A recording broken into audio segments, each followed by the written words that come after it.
Twitch. Definitely died on YouTube. Thanks for tuning in. Next video in 3 seconds. Yep, it's completely crapped out. Yeah.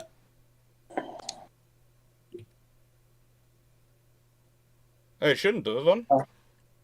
It has. Yep, the YouTube stream is gone. Yep. And Twitch has died too. I have no idea why. Oh, Twitch is back. And YouTube's back. I'm watching Clarke's eyes go back and forth. Yep, YouTube's just jumped back up. Been streaming now, going for about a grand total of 15 seconds. Are you falling deep into his dark eyes?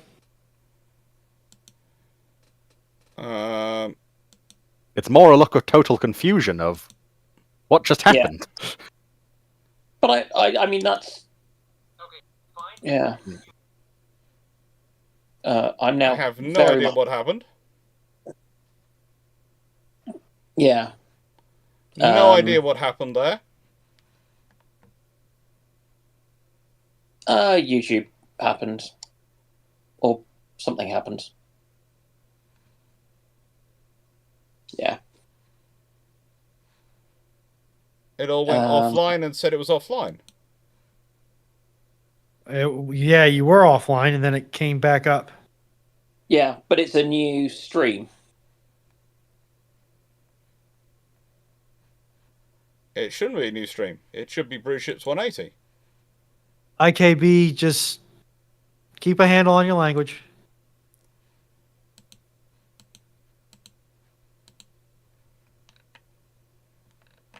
All right, Twitch is back. Melberg, you were fine.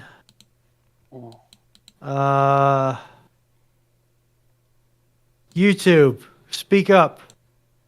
Rise up. YouTube appears to be working.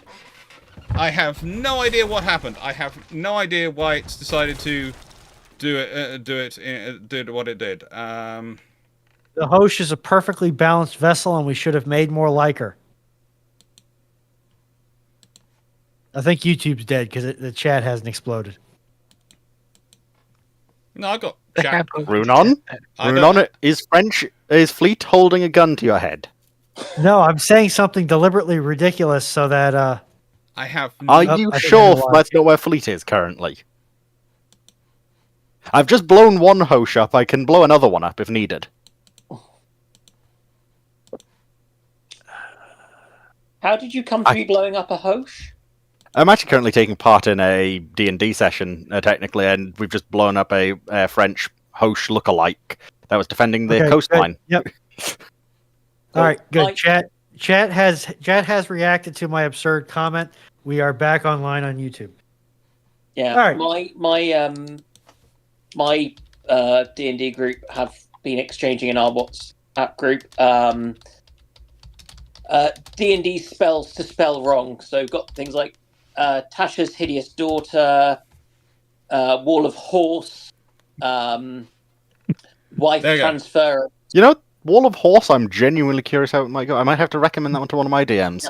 Melf's Flaccid Arrow, Cause Light Hounds, Power Word Seal and Power Word Dill.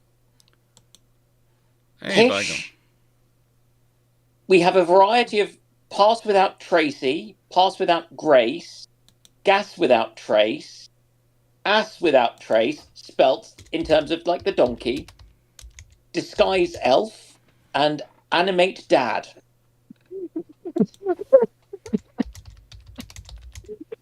No offense, but that just sounds like a dyslexic wizard. I think I'm going to have a conversation at some point with Restream. It's either Restream or it's something's going wrong in the system sometimes at some point.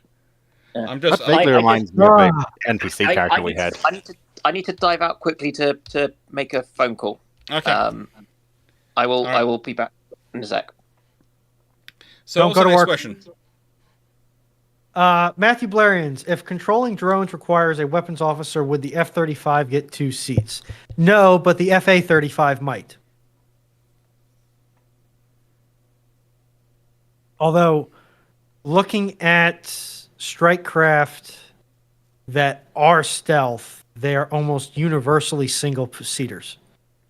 So I would I would wonder if there isn't something in the way low observation craft design work that levers against that second seat.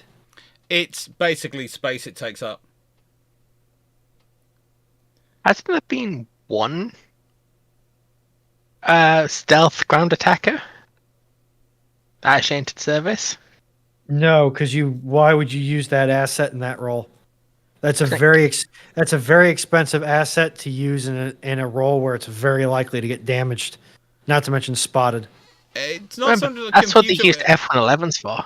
I'm just checking the system and logs, Wayne. I don't think it's the computer. I think it's Restream, and I think the trouble is the internet. And as I said, I keep it's the upload rate that the BT line can support in this area. I overload it on a regular basis, and I have to sort of consider it. And at a certain point, there are discussions about how can you broadcast using OBS without using Restream, etc. and these things. But Restream works pretty well, but it's uploading directly to Restream. And, notionally, though, that should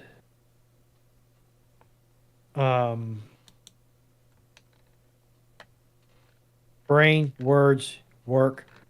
If you are dual streaming from OBS, that's going to use twice the bandwidth as if you single stream to a restreaming platform such as Restream. So I don't think it really helps in terms of my system. I think in terms of the system we're dealing with, I think honestly my issue is the internet down here is just that slow. And it's when I'm sitting there going, do I need to try and find the money monthly to pay for both the BT internet, which also includes our phone line, etc. and stuff down here, as well as monthly for good old Starlink. Because BT have yet to upgrade the fibre.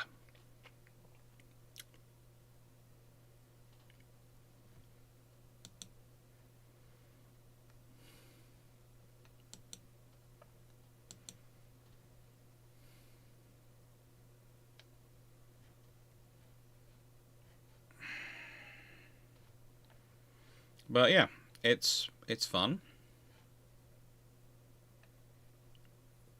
It's interesting, and we're starting to work things through. And I will get Restream to work. I will get it all to work happily at some point.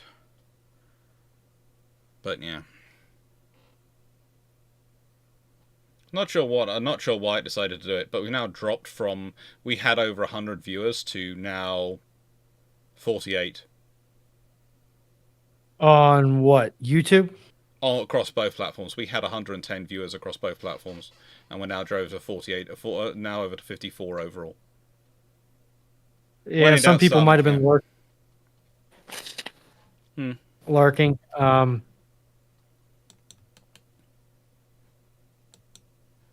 So yeah, looks like some people are just showing up though. So yeah, that's good. Yeah. If basically the other thing for the two-seater in terms of F-35 or something like that, it's one of those things of, again, the C is probably the best variant to work from because you can do so much with the way the C airframes, the airframe of the C is built. You can extend that far easier than you can the other airframes.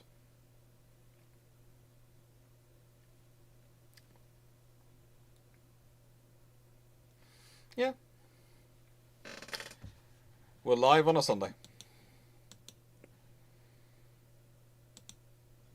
If I go to my channel, open that new slide, and then stick that onto... Oh, yeah. And share this.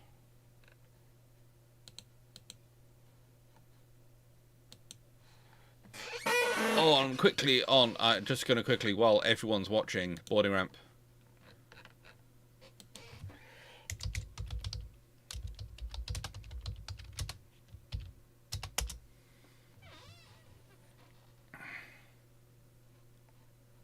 Actually, edit that.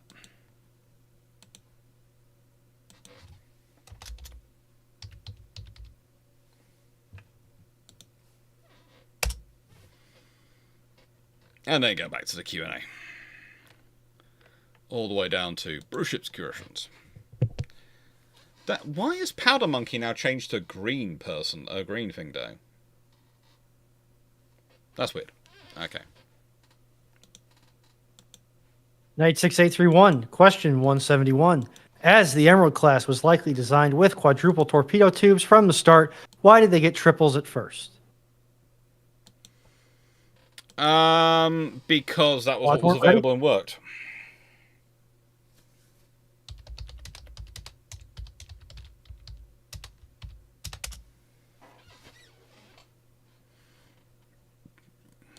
That's it. Basically, it's what was available and would work.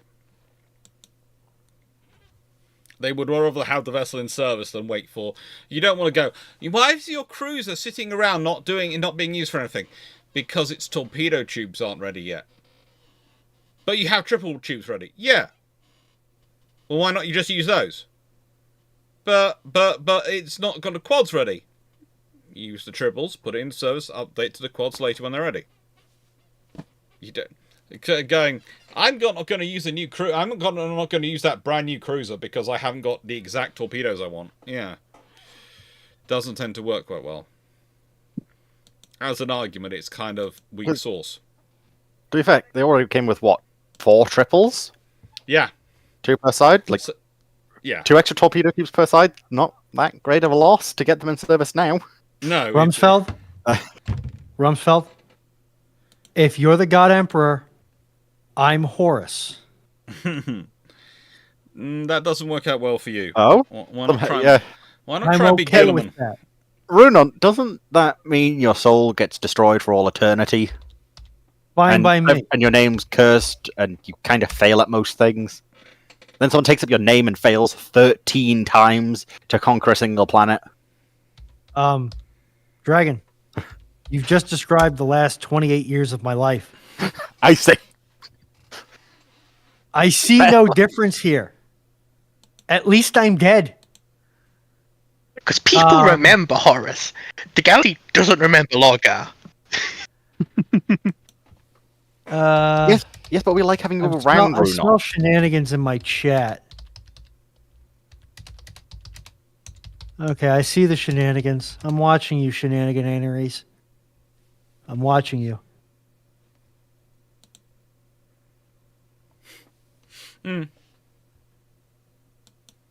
Anyway, RG, due to the 2nd Pacific Squadron sinking an American ship by accident and the Russian diplomat being such an idiot, America joins the war on the Japanese side.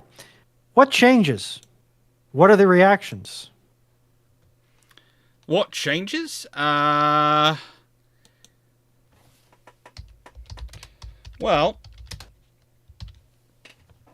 what changes? If the Americans join the war on the Japanese side, then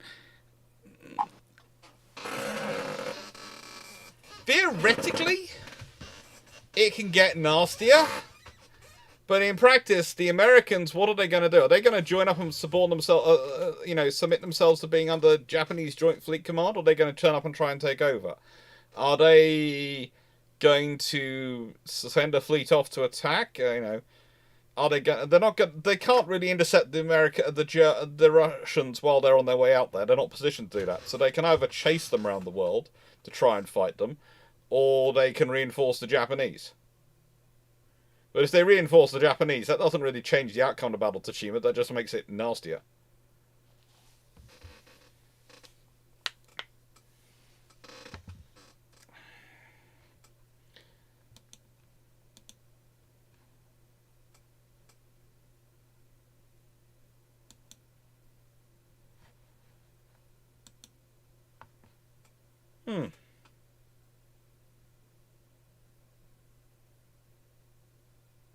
The Q&A queue seems to be frozen on Knight's question about the Emerald class. Where did that one come from? The queue shouldn't have wiped.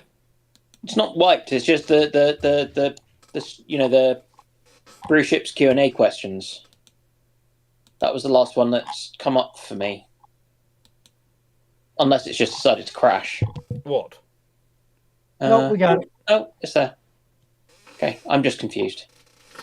Okay, if you could prioritize one system, use UAD tech system as an example, in the interwar period, discuss which tech tree you would choose.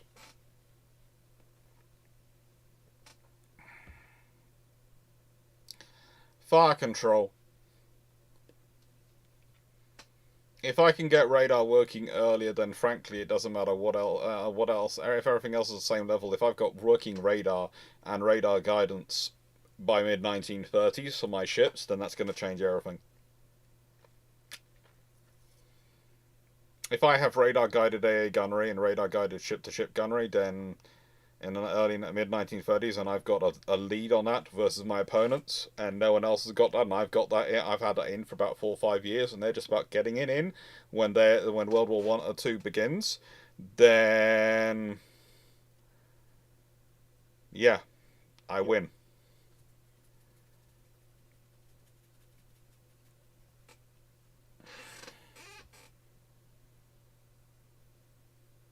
So Hood and Prince of Wales with really well worked in radar assisted range finding gunnery versus radar detection, full radar gunnery, detection and the full radar guided fire control. Yeah. They'll be getting long range hits. They'll be pinging them off at Bismarck.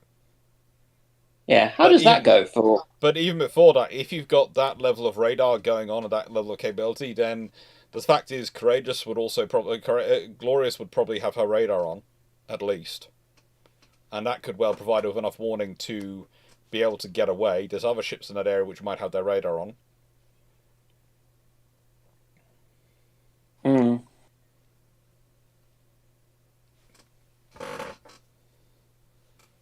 And if the thing is, Glorious is fast enough that if she does go to full speed, if before the Germans get into firing range, she's detected them far enough away that she can go to full speed and get out of there, then she can get away from them.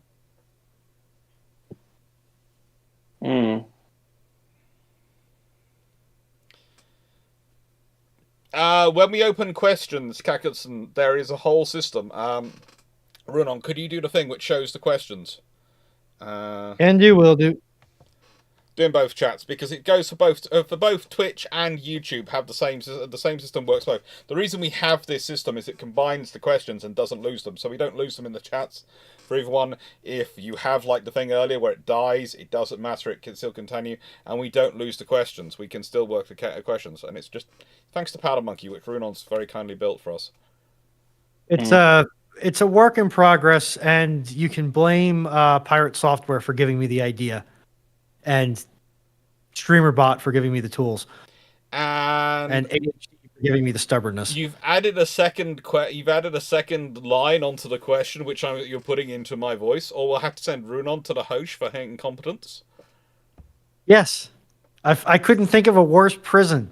No, I sent you to the Carnot.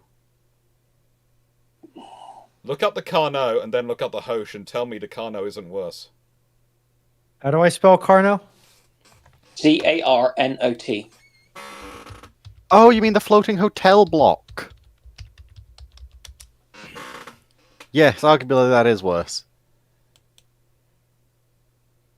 At least I'll have plenty of windows. And I'll park Hosh next to her. Oh. Oh, ouch. Ouch. Oh, God. Ouch. And, it could be worse because, could Parker Marceau class on the other side as well, just so you have a choice between a Hosh and a Marceau to look at? If no one's ever seen a Marceau, look them up. They are truly intriguing vessels. Dr. Clarke, I think you're approaching Canadian levels of war crime here. Sorry. No. Dreadnought. I would never put Dreadnought in the same bay as a Marceau and Hoche and the Carnot. Why would I be that cruel to Dreadnought? That's a good way to get Dreadnought's machine spirit very angry at you. Basically, so when the questions are closer now, they'll be at the moment they're open. What will happen is I'll press a different button, a different sign will come up, and they'll be open, and we'll take more questions. How many questions you got left in the tube to talk through before we open the questions again?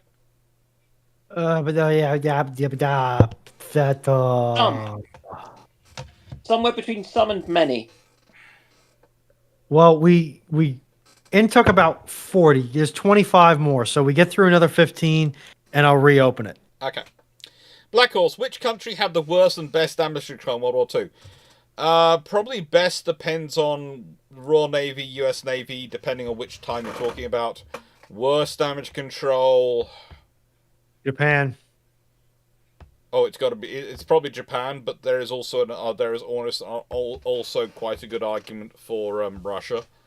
But yeah, Japan probably is worst. Yeah, but I think Russia doesn't necessarily have the large assets in the same way that Japan does. So I would argue Japan because, like, Russia at least has the excuse of only having, quote, low-end assets that it's fielding, whereas Japan has a full scope of assets and still has really poor, institutionally really poor damage control. Yeah, they've only got, what, 3-4 battleships, is it? Oh, Rumsfeld, that's horrendous. I wouldn't even give Lorgar that punishment. I would. Sleep on the throne? Oh, I would. Oh, no. Oh, that's evil. Lord That's does everything you can throw at them for listening to Erebus. Ow. It's their fault. 40k Yeah, but- is in such a state. Dragon, that punishment by our God Emperor Donald Rumsfeld, that's not the punishment for Larga, that's the punishment for Eberus himself. Let's be real. Nah, both of them. Jeez. Let them have cells just next to each other on it. No, because then This feels a Eberus bit can do hard to Eberus the things. Chaos gods themselves and maybe Horus. Do not let Okay, those let's two into move the on. wall.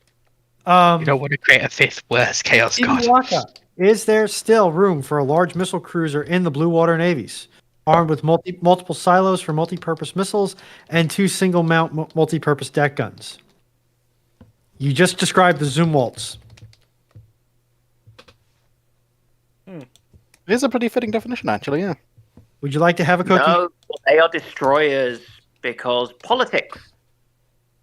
Yeah, but if you just remove the whole, Okay. right, if we just remove the whole you description wait of until cruiser, then Beijing commissions a cruiser. Watch So- how quickly the Zumwalts become cruisers. well, I was about to say, so if a nation builds a ship large enough and calls it a battleship, do we think we'd see the return of that term in other navies for political reasons?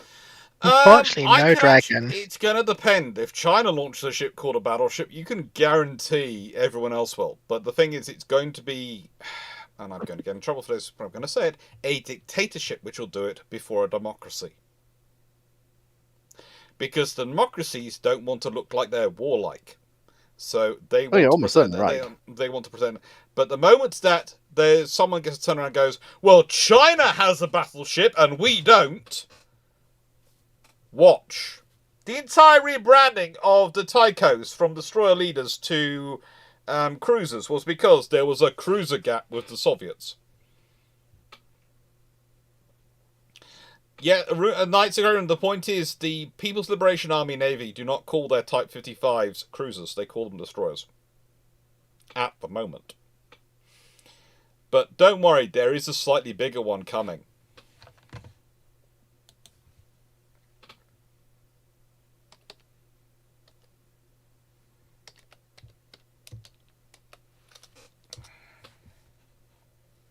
There is actually a bigger vessel planned for them. and yeah, they have a bigger one in development. There's been lots of reports about it over the years on their future destroyers, on their future ships, and that one might be called a cruiser.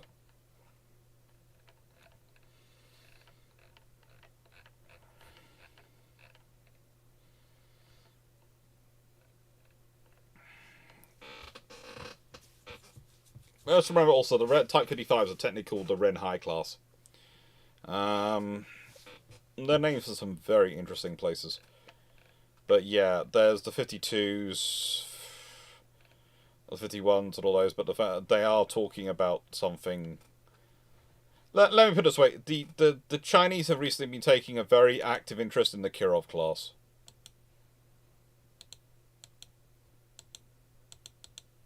Woohoo! So expect something. Desert Foxhound. Hypothetically, if I was to force you into either a Nimitz, Type 26, Arleigh Burke, wrong spelling of Arleigh, Typhoon class sub, or HMS Vanguard, and dropped you at the top of Mount Everest to ski, which one are you taking? Have I offended you in some manner, Foxo? I'm taking Vanguard. She's got the toughest hull of the options which don't have a nuclear power plant. I was going to say, are we talking Vanguard SSBN or Vanguard? Vanguard. It's Foxo. It's Foxo. It's going to be the Vanguard, the battleship. It's Foxo. She loves her battleships and her battle cruisers. Oh yeah, like basically. You should have heard how happy she was when you mentioned Thunder earlier. What I'd probably do is if I could fit. I don't want to be rude and put this in a rude way, but Foxo is a size queen. She likes a really big gun. Okay. Yeah. So basically, the bigger the gun, the happier Foxo is. If I'm being forced on a mountain, oh shit! I think if I was to do that, I would see if I could squeeze into the breach of HMS Vanguard's guns and put a helmet on, and then pray. Yeah, I'm pretty sure I can fit down the barrel of one of Vanguard's guns. I don't think I would get in the barrel, but I could probably get in the breach. With a bit of squeezing, I could probably get in, because 381 mils is... Yeah. Yeah, but if I squeeze my shoulders, then I could probably do that. The breach is usually slightly larger. Yeah, but that has a chance of snapping shut. And how do you get out once that's happened? That's a problem for future me.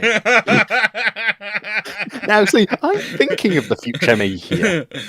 The hole at the other end you can get through. But if you're in the barrel I would not be able to crawl through a 14-inch rifled barrel. I could tell you that much. The breach, like I said, I could probably do the breach. Unless I have my dummy thick thighs are too dummy thick, and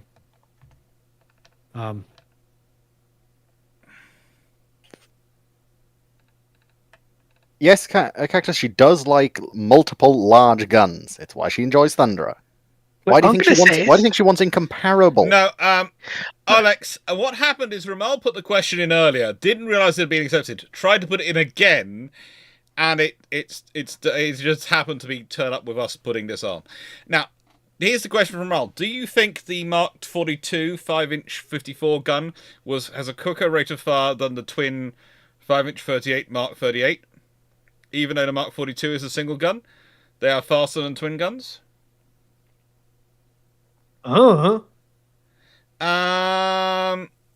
Honestly, if you made the thing is, it's a technology and upgrading of the breach and the loading mechanism. So if you put the equivalent mechanism into a twin gun,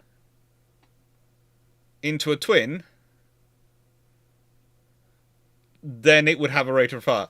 So the reason why it doesn't like maximum caps and it has a limitation on caps in terms of night spot is because it doesn't like people shouting in the chat.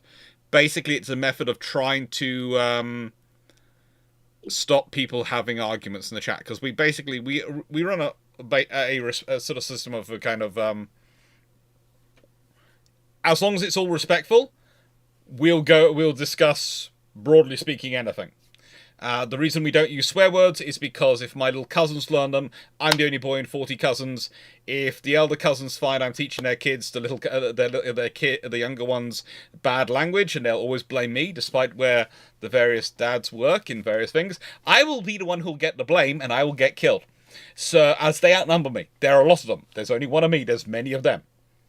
And so, therefore, that's why we have the rules we do.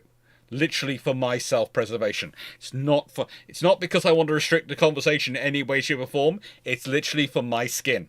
Okay? I like my limbs attached. There are many of them. There's only one of me. Additionally, Cax, bots of negotiable virtue like to announce their presence in all caps. Yes. That's the other thing as well. Yeah. It works. Yeah, that does explain using the term frigate rather than anything else. Right. So, Bowman Boy, can RFA ships be considered to fulfill some roles of the armed merchant ship? No, they are not armed merchant cruisers in any way, shape, or form. They are not armed in that way at all. I get worried whenever they use this counter piracy ops or these some things because they go, well, they can do it, and you go, yeah, but that's a small supply ship. If that gets hit by an RPG, there are issues. Yeah, so no. They are armed, but they are not armed in the way that would require.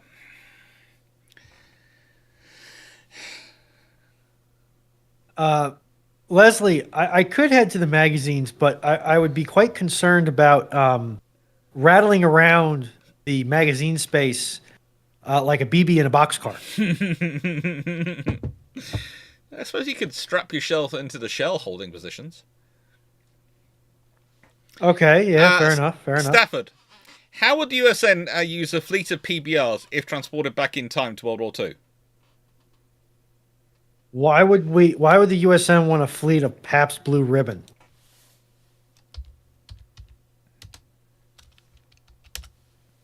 I think they're talking about patrol boats river. The things they used in Vietnam. Because it's otherwise a dry navy, and it's probably less likely to kill your sailors than torpedo juice. Yeah, they'd like the Pabst. Yeah, but it might increase your sailor suicide rates if what I've heard is correct. Not so much. But honestly, a PBR, the U.S. Army would use them find them far more useful than the U.S. Navy. Lots of riverine duties. They'd have a lot of fun with them. A lot of shallow water work. Inshore work. And the time goes slow when you're drinking PBR.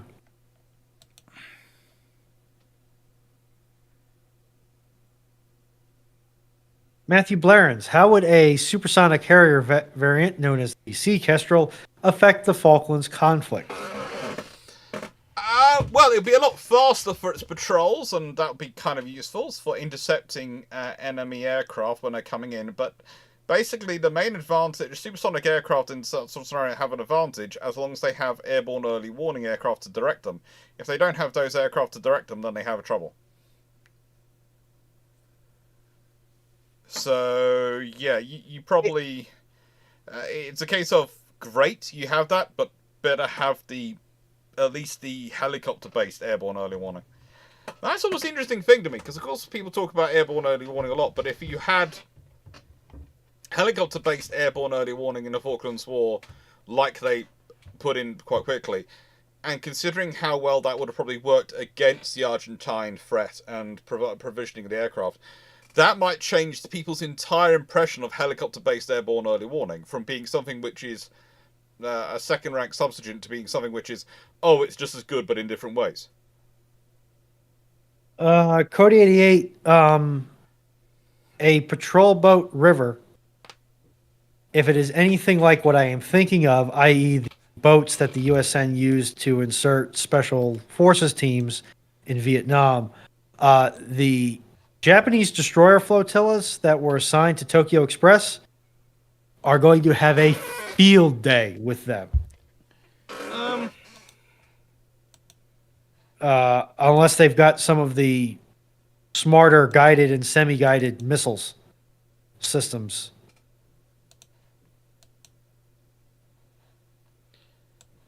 So, Patrol Boat River.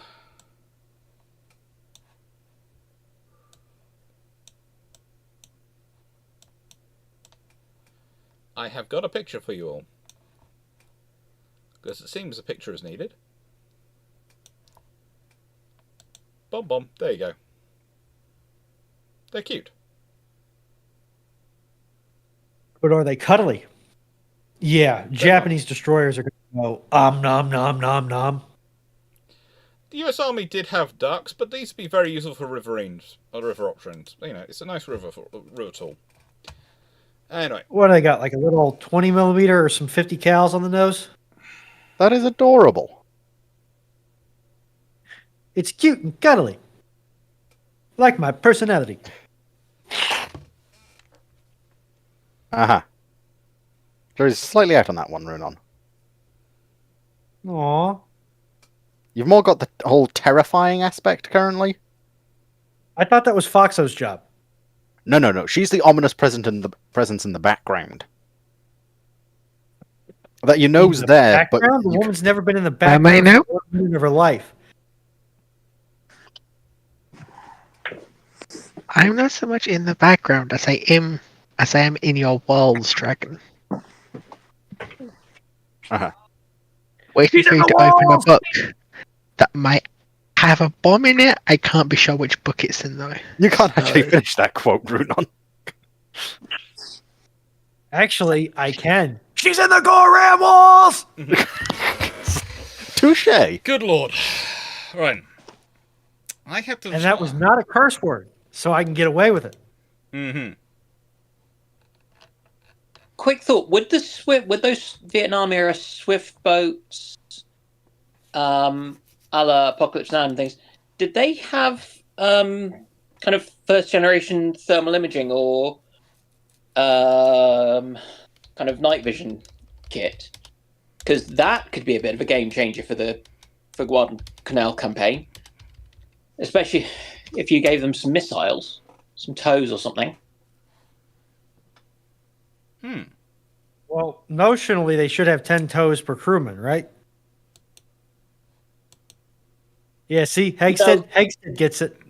Mm-hmm. You know, you're making the slight mistake there. Some of them will be from Alabama. So, on average, 11.5 toes per crew member. Yeah, probably. I think that's roughly what we're looking at. Out of curiosity, do you think you could ball the torpedo locks to the side of them? Just have them running around with 2 torpedoes? The PBLs? I don't think so.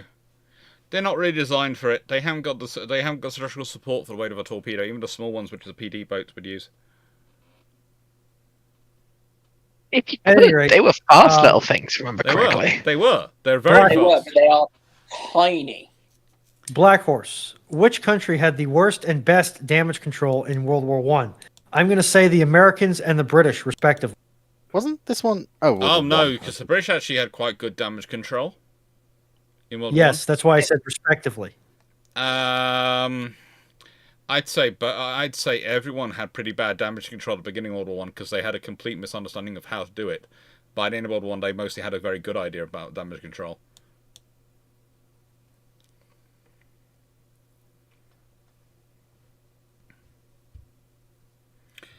Would the Royal Navy have been happy with a 16.5 inch as the gun caliber limit Welsh Navy, even if the 35,000 ton displacement limit remained?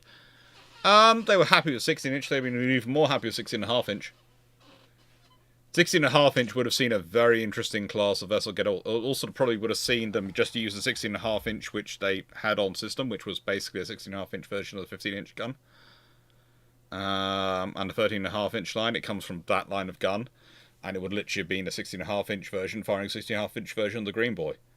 Which would have been interesting. Rather than 16 inch redevelopment, which they did based on testing the German guns.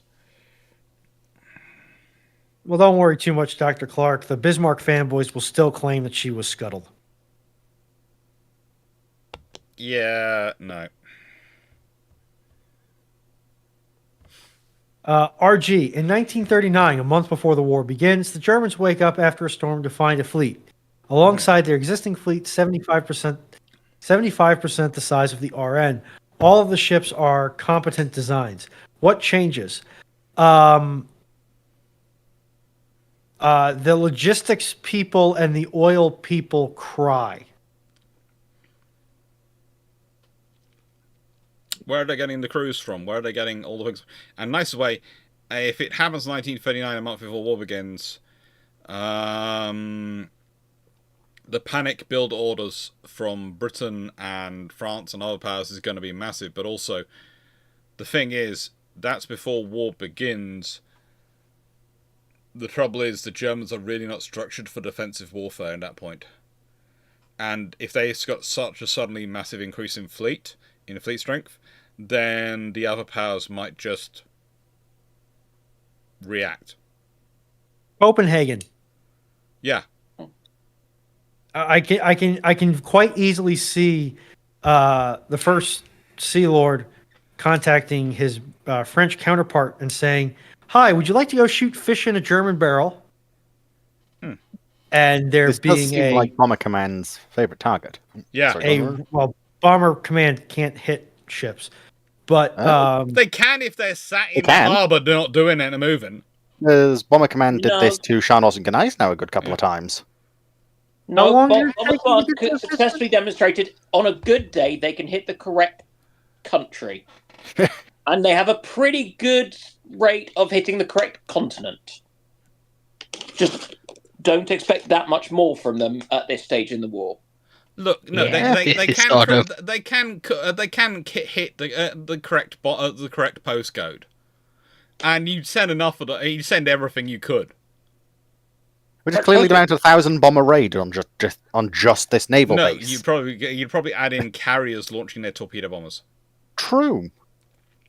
The bomber I think it would be a sufficiently all hands on deck thing that you would probably get Byrne joining in. But the thing is, do you think Bomber Command would be willing to stoop down to ask the Fleet Air Arm, "Hey, would you mind helping us in this operation?" Oh no, but No. this way it'd be a race between the carriers and them to get there first. They probably end up getting it at the same time. The carriers probably do a better job. Yeah. Isn't most of Bomber Command ferry battles though? Most of Bomber Command at this point. Most of the Bomber Command at this point is Wellingtons, and there's even some Hayfords still in service. And Blenheims, I think. Yeah. Steve Clarke, oscillating turrets on ships. I'll be back in a second. I've just heard someone at the door. Steve Clarke, oscillating turrets. We are talking Scottish Highlands postcodes. Steve Clarke, oscillating turrets on ships as an alternate elevation system for naval guns. Discuss the positives and negatives. I cannot think of any positives. You are essentially taking the heaviest part of the turret, and now you're making it move. You're also making it move with rangefinders in it that are tied into the rest of the vessel. As well as a fixed mechanical feeding system for the ammunition. Oscillating turrets make a lot of sense when you have autoloaders that are localized to the breach. I don't believe they make any sense when the autoloaders are a system distributed from the breach to the magazine. Yes, because the advantage of an oscillating turret is that it's very easy to stabilize in 3 dimensions, which is really useful if you're in a tank. But on a warship, you have the spare space in the turret to stabilize it in 2 axes, and you only need it stabilized in those 2, if I remember correctly. Okay. So there is a mass debate happening over carrier bags, which I'm just avoiding. So I wondered what the noise was, and it's a very, very big fuss, and I have no idea what the problem with the carry bags is. I'm just getting out of avoiding that. I thought it was something, there was an issue that I needed to go and fix in the garden or something like that. No, it's a debate Foxo. over carrier bags. I'm not getting into that. I know exactly what you're thinking, Foxo, and no. Right. Do I want to know? So, No, probably not. If you need to know, scroll back Clarke's stream and then listen carefully and see if you can figure out what makes Foxo laugh. No, I don't even That's know. all I'm I going to don't know. say. what's the weirdest idea you've seen papers for in Naval Archives? Turtleback battleship. Literally, turtleback battleship. That is a Bismarck, no? No? No, literally the idea was to build a battleship which has, quite literally, an armor shell over it. Turrets, forward and aft. And basically was a literally floating turtle. Think Korean turtle ships. Oh. That is... It was interesting to look at. In naval artillery, is it easier to find a specific time window when ships in proper position, when a gun angle elevation is correct with calculation, then you shoot, correct? Not realistically. Because you're basically waiting the whole time for the enemy ship to be in to go into position, and you're actually firing. You have to fire based on you hope when they are going to be in a position, rather than firing when they are in position, if that makes sense. So you fire based on I think they're going to be in this position when the shells reach them. And well, also to Alex's point, the last generation of mechanical fire control computers had a mechanical accelerometer in them, and as part of their calculations, they would say, we need to fire the guns at this angle, and they would wait for the ship to be at that angle. Obviously, they've done the traverse and the elevation. They would wait for the ship to settle out on that angle or just a little bit before it was going to hit there, and then send the firing signal so that the shells are leaving the muzzle at the proper angle. Yeah. But it's all based on where you think the enemy's going to be. Why didn't the Royal Navy invest in more anti-submarine in post-World War I to 1930s, before World War II? They already know that subs would be a threat for World War I, and future conflicts would have more subs, more threat. They invested quite a lot. They invented the whole... They invented the whole sort of Aztec system, which was the Royal Navy, later on it's called sonar, but at that point the Royal Navy called it Aztec and various other things. They had all sorts of systems developed for anti-submarine warfare, aircraft, and all sorts of things. It's just, you have to remember, one of the troubles that happens is that after World War I, you have a huge number of leftover flag-class sloops, and a whole load of other sub-hunting vessels which are fine and will do the job quite happily and can be modified up to the grade you need them to, up until about the early 1930s, when you need to start replacing them because they're worn out, and then you need to get rid of them and replace them. And that's when, realistically, the whole sloop corps, which have been negotiated in the treaty, should have been used. But you try and get funding out of the government to actually do that. And that was the problem, getting funding out of the government to do it.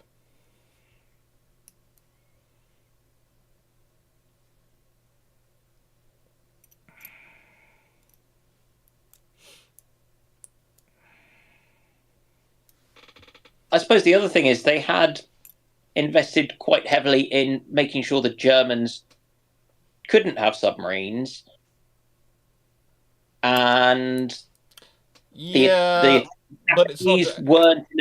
Japanese weren't in a position to conduct anti-submarine warfare against trade. And they did make sure that pretty much all the destroyers had ASW capability to go with the fleet. Yeah. And the Italians were also felt to be a limited threat in terms of, well, whilst they would cut off the Mediterranean, you could cut them off in the Mediterranean so they couldn't go anywhere else. Yeah, so it was also a strategic thing and limited resources, and they stockpiled Asdic to then fit into things, and they were working out which fishing vessels they would take up from trade. Oh yeah. Yeah. They did the best they could with what they had available, but honestly, building up sloop numbers would have been useful. It would have been useful to have doubled the procurement of sloops in every year. Between 1930 and 1939. If you doubled the procurement of sloops, you'd have been in. It's hard to justify not, because sloops cost so little money on the budget, And the fact is, whilst Foxo is being part of this, you have to remember she's also multitasking, because she's also playing War Thunder, I think, at the moment as well. She's multitasking. I'm not tactical breaching with wizards. Bowman Boy, how easy is it to redesign carrier-based airborne early warning AOX planes into ASW and vice versa? Well, if it's a helicopter, it's fairly easy, because it's just take up modules, stick in different modules onto airframe. If it's aircraft, it's actually quite difficult. And there's a reason why, if you look at the variations of the Tracker and the Tracer and all those different types of aircraft, and eventually the Greyhound versus the current airborne early warning, Hawkeye, etc., you find that there is actually quite a large difference between them, because of the fact that whilst they might have similar engines and similar avionics to make logistics and maintenance easier, there's so much difference in the kind of operation, because again, AWACS aircraft are usually going to be high-flying cruising aircraft, cruising at a constant speed at high altitude, whereas ASW aircraft are going to be have to be able to fly at medium to low altitudes, because of hunting for submarines and inserting things like sonar buoys, etc. Because if you try dropping sonar buoys from too high a height, they will disperse over too great an area. So you need to insert them from the right height. You also maybe want to use your magnetic anomaly detector and that sort of system, in which case you want to be flying at a not necessarily the highest altitude, because you want to detect fluctuations in the Earth's magnetic field, and therefore, to best detect those fluctuations, you want to be as closer rather than further away. So yeah, there's a division of differences. It makes it very difficult. Douglas Yoti, if the Korean War hadn't happened, would that have affected the US strategic thinking and naval development in any significant manner?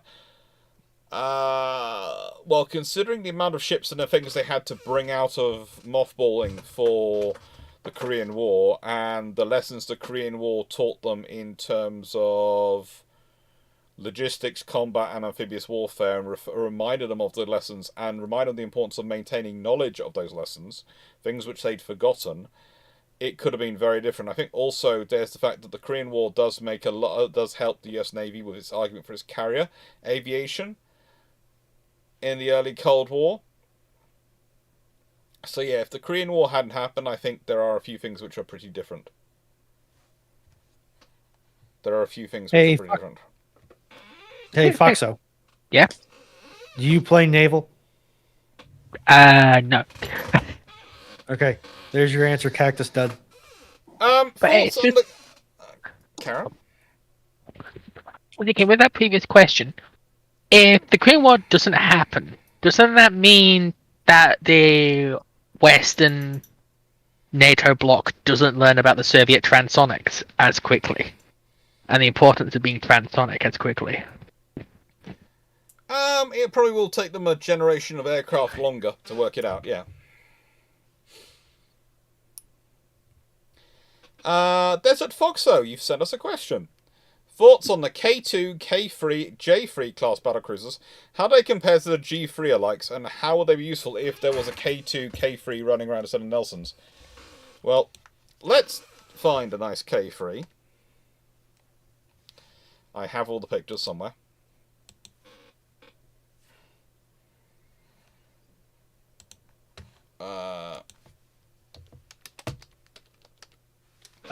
You're being called a heretic, Foxo. She's not a heretic. She plays the better naval game. I am not getting involved in this conversation. I'm out. There's a reason I'm why I done. stopped there, Runon. I don't plan on devolving into that I got to conversation. Renown when this is a really bad interpretation of naval combat and left. I'm out of this game.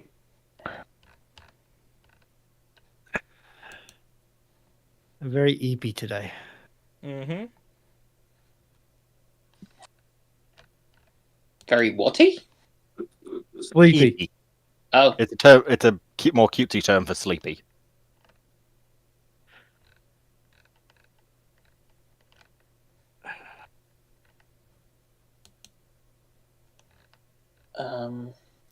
I'm just finding a decent picture of a K3 before I answer the question. So if you wanted to skip on to the next question while I find a decent picture of a K3, please answer that question. We'll get back to it.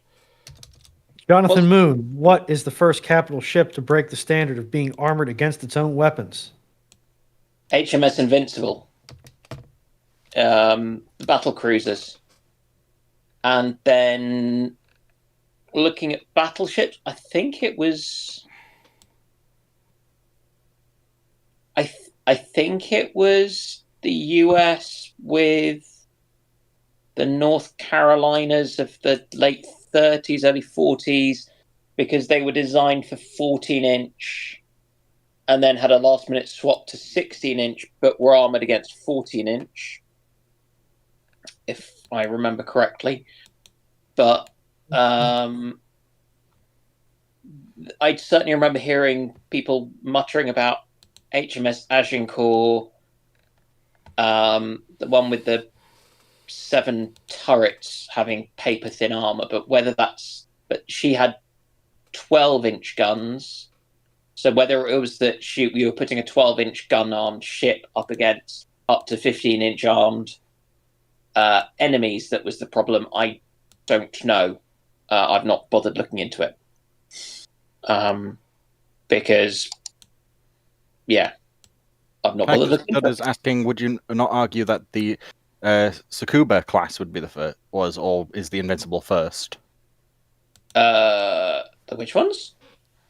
I probably butchered that name. Tsukuba. No, I think I haven't heard of them. Oh, wait, I'm having to check that one myself. Found Tsukuba cruiser with 12-inch guns. Oh, yeah. They're Japanese armored cruisers with 12-inch guns.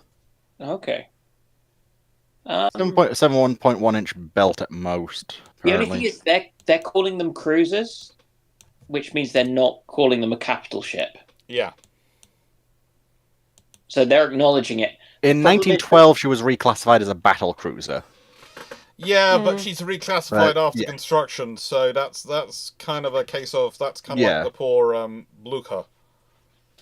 We'll go with the purpose build ones. So, in answer to the K3 question, here is a K3, and this is by Magic Krosowski, this design, and I have found it, and once again, I'm using them. I have to say, I shamelessly use these in these productions because they are absolutely brilliant. I've never find Magic to say personally thank you and apologise for using their stuff, so I don't like to use it too much, but if I want to use it, this is the best one for me to go and use. And I'll expand it to full screen so you can see it properly, and you can all make your assessments based on that. Now, the thing is, if you consider and compare this to a G3, this is a far scarier asset to come up against. Why is it scarier than a G3? Because, well, let's start off with... Where have I got it? I've got notes here on it all, and I want to have my notes up. It's a 1920 design that goes 30 knots, and has 9 very, very big guns and nice thick armor. Well, yeah, let's start off with this. It's got 9 18-inch guns for starters. It goes 30 knots in all weathers. It's basically Yamato, except better. And no, it's not Yamato. It's not Yamato, and it's not Yamato that's better. Yamato is a battleship. They're not even a fast battleship. She can only do 27 knots. She can't maintain contact with her cruiser line, which is a 28 knot cruiser line. This is a battle cruiser. It has got fairly decent armor. As you can see, it's sloped to 65 and 25 degrees. There's a 12-inch belt sloped at 25 degrees. There's a 7-inch belt sloped at 65 degrees. And there is a 6-inch belt on the deck. Deck armor 6 inches thick. She's got, as I said, 9 18-inch guns, 6 forward, 3 aft. She's got, I think it is, looking at it, she's got 16 6-inch guns, 8 either side in pairs, and she's got 6 4.7-inch AA guns, plus she's got space for some pom-poms. 4 multi-barrel pom-pom systems. Always useful to have those. She's a capable asset. She is also, and I would say this, supposed to do 30 knots, but it's 30 knots in all weather, and it's 52,000 tons. If you build this ship, you are building something which is going to be able to knock down doors anywhere around the world. But it's also going to be a very, very scary, very capable asset, and frankly, the Royal Navy went, should we do this? It is very pretty, though. And what they should have said I would not say the K3 looks very American. It does not. It's actually very British of this period. It's the funnels look a bit like the designs for the Lexingtons, I think. Not really. And it's the armored conning towery bit ahead of the proto Queen Anne's mansions, I think. It's the proto Queen's Anne mansion, so it's really British. The one thing I would say is you've got all the boilers stacked together, and then you've got the machinery spaces. And I'm not sure I'd like. I would prefer it if they'd stacked it so that it went machinery, boilers, machinery room, boilers, machinery room. Yeah, I'd prefer it if they split up a bit more, because of survivability, so that one hit couldn't take out all your boiler rooms or all your machinery spaces. But yeah.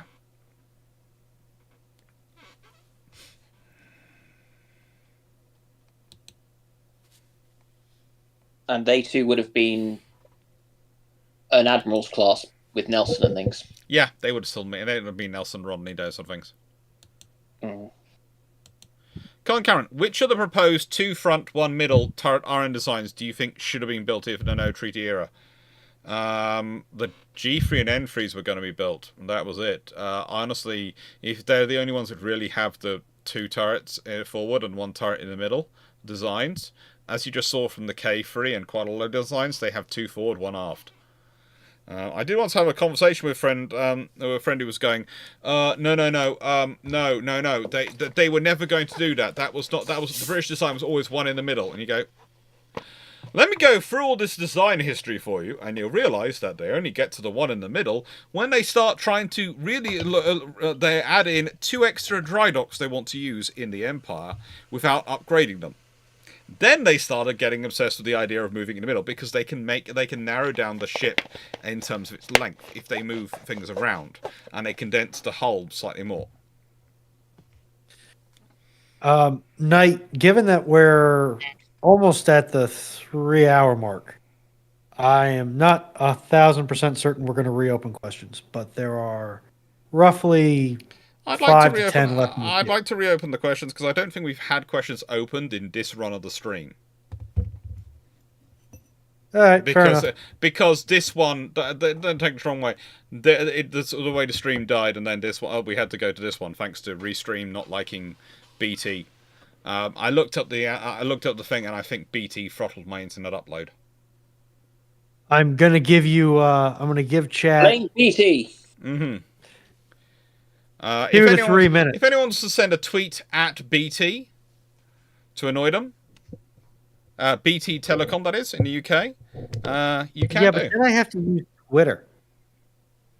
Yeah, well, they take notice of Twitter. They don't take notice of you sending messages on Blue Sky. I've tried. I refuse to use Twitter. Well, you can try Blue Sky. Perhaps they'll take notice of you. They won't. But for no other reason than I'm an American. Catsud, just throw it in, and we'll try. We'll, if we necessary, we'll rephrase it. We're quite good. We used to.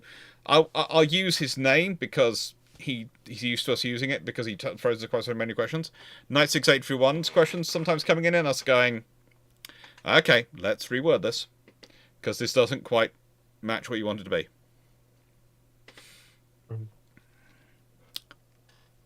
Now, so answer that one. Yeah, it would have been G3 and N3 because they're pretty much the best options of those two phones. Stafford Thompson, the Alaska is transported forward in time to modern day. How does the USN utilize her for the present going on? Status ship. Yeah. I was about to say stick her in a museum, maybe? They might stick her in a museum, but they might, if they've got her and she's all brand new and everything working, you can rearm her with some missiles, but also you can use her as a status ship for turning up places you don't want to send a carrier to, but sending an Arleigh Burke, you're going to have to you've already sent an Arleigh Burke to try and make the point. They probably do a Cleveland style CG conversion where they pop the rear turret off and replace it with a VLS system. Mm-hmm. In a normal configuration, she would be pretty to see. Mm-hmm. Mm-hmm. Is the Alaska class the one I'm thinking of? Yeah, the Alaskas were big. 9-12 inch guns. The No, Alaska with that's the not the way I'm very, thinking of. very big cruisers. I was more thinking, yes, she is. She's the one with the catapults on the two sides, so you probably strip those off. Oh, yeah. Could probably get a good chunk of space there. There are all sorts of things you could do to an Alaska class to make it work. I'd imagine essentially you wind up ripping off most of the superstructure, probably keep the nose guns, the two bow turrets, A turret, B turret. So, If you really want to be cruel, you rip out the turbines, put in some rip out the steam plants, put in some gas turbines. I mean, if you're going to rip open the stern enough to put in a VLS system, going to go to gas turbine is probably not that much. Yeah, not that much more of a pain in the keister. You'll probably retrofit it so that it can take a Hilo, a couple of Blackhawks or Seahawks, Sea Stallions, whatever the heck it is we're using now. Seahawks, I think. You not see nuclear reactor though, because he seems like a good candidate for the whole nuclear escort thing. No. that is a lot of refit you would have to do. You'd have to basically. You're going to rebuild the entire ship at that point. You might as well just start from a fresh keel. It's cheaper to build a whole new ship. But basically, what you would find, though, is if they liked using it, then that would they'd be looking at maybe building a new version of it to give you more numbers, and that would then be opening up the argument for the nuclear cruiser again. And basically, the new definition of cruiser would become destroyer and capabilities, but nuclear powered. And then you'd have a real fun scenario because you'd have other navies like Britain and France going, so for status, we have to have a nuclear cruiser. It put Beijing in a right tizzy. Yeah. That would be mean to the Chinese because it's suddenly change it. I mean, that's the kind of paradigm shift thing. To just the whole defense stuff, just as they're getting on the stream with building something quite good. That's mean. Yeah. And the thing is, you add in things like you go, well, this because it's got all this power, it can actually use rail guns. It can actually use lasers. Yeah. But also, Dan, you're British. You people built the Warrior. You can't really talk about being cruel to other navies. by thing is immediately that's obsoleting. Yeah, that's the problem with the Dreadnought. We were a bit too nice. Yeah, We should have been we nastier. should have gone, We should have been we should have nastier. gone with something that even Tillman couldn't come up with, even in his deepest, darkest, wettest dreams. No, in the nicest way, I said that the treble 14-inch armed 24-knot ship. That's such a game changer over the others. It would be a case of. So that's got the broadside firepower equivalent of 5 pre-dreadnoughts. Yeah. At maximum range. Of 5 Royal Sovereign style ships. How are we going to win this fight? Dragon, you're in the chat. Yes, but it's polite for me to at least go through the same procedures everyone else does. Abuse your power. No, it's called being polite. You're British, though. Yeah, but yes, so we wait in the queues. We write the rules to suit ourselves. Yes. But like, Brunon, you should know by now. British people wait in queues for half the day, then get annoyed when it's closed when they're about to submit whatever they're meant to do. Oh, yeah, fair enough. Remember to change your banner, Dr. Clarke. Yeah.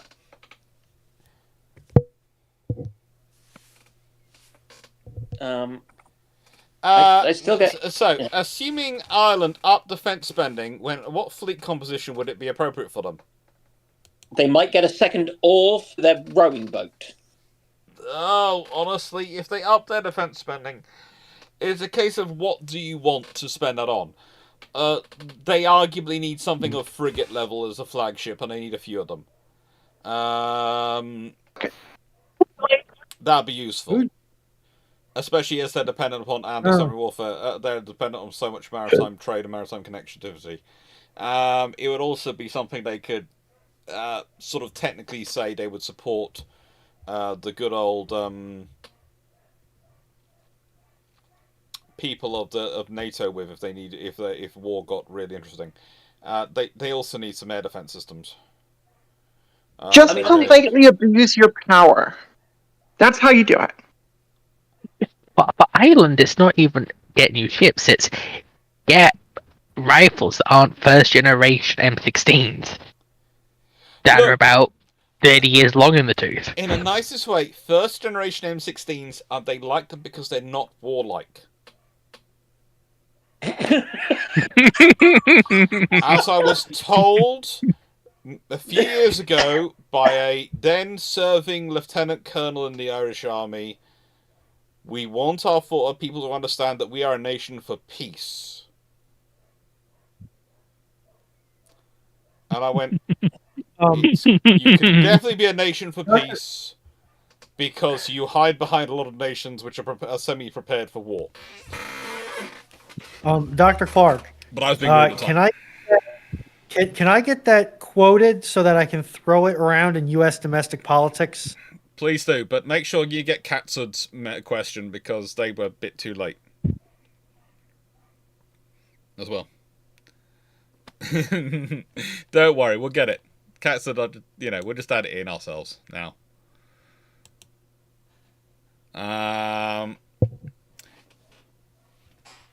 So, that one... Ethan, which VLS system do you prefer, Silver or Mark 41? For what? And we answered this. Well, it was asked what was the difference. Which do I prefer? And I'd probably go Mark 41 because it's more general purpose and you can have things on them. But it's interesting to note that the Americans are now looking at non-deck penetrating systems to add on VLS, add on more missiles, missile capacity onto ships. Deck launchers, etc. BAE systems are working on them. But there's some interesting systems being added on, which basically are also variations of the Mark 41 family, which are basically things you just literally bolt onto the deck and you go, right, and we have more missile. We can carry another 16 CAM or 16 various missile systems. In the case of, yeah, you can. Good. Let's go for it. Katsud, I don't like the Yamato class, not because of design, it's because I've heard they mucked up the Shikaku class in both size and number. What's your thoughts on that? They did have an impact on the Shikaku class. They had an impact on pretty much everything under construction at the time because they were so massive and took so much resources. So honestly, I think I think there's a difference. If you're going to build something like that, which is supposed to be a world beater and supposed to be a big ship, big gun, designed as a deterrence methodology, you have to sing it from the rooftops. You have to be proud. Deterrence doesn't work if you do it in secret. Deterrence only works if it's acknowledged, if it's known.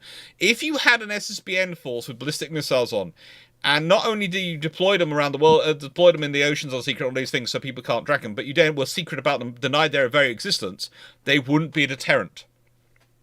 You have to tell the world, we have them, and they're continuously at sea, so they're a deterrent. If you are building the world's most powerful battleship to act as a deterrent, to give you breathing space, to give you diplomatic options, to give you strategic options, you need to tell people you have it. And you need to lie about it and make it look even more powerful than it actually is. You need to lie more. You need to talk more about it. Being secret of it doesn't help.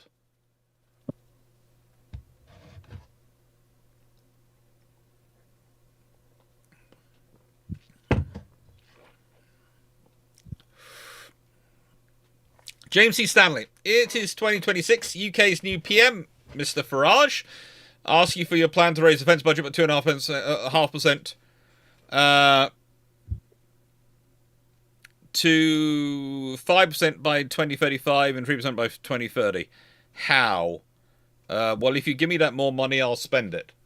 If Farage is the Prime Minister, then I'll be intrigued. I doubt he would be, because that would be a new election a long way early. In the nicest way, I'm not expecting an election until at least 2029.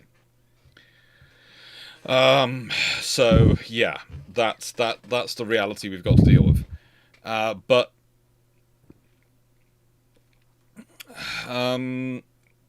how would I do it? I'd start by putting money into existing programs. That's far easier. Existing programs can absorb more money far quickly than I can, create new programs. So I'd expand the Type 26 buy, and I'd try and increase the rate of the speed of production. So I'd try and get expanded buy in the same time as traditionally you've got the existing buy. I'd order the Type 32s. I'd probably have a long conversation about the supply ships and go, yes, we'll order those. I'd up the pay immediately for everyone in the armed forces, and I'd fix the housing as well, because in a nice way, I've got a fixed retention. If I'm going to grow the armed forces, I need to have experienced people to grow the armed forces around, which means I need to fix accommodation and pay.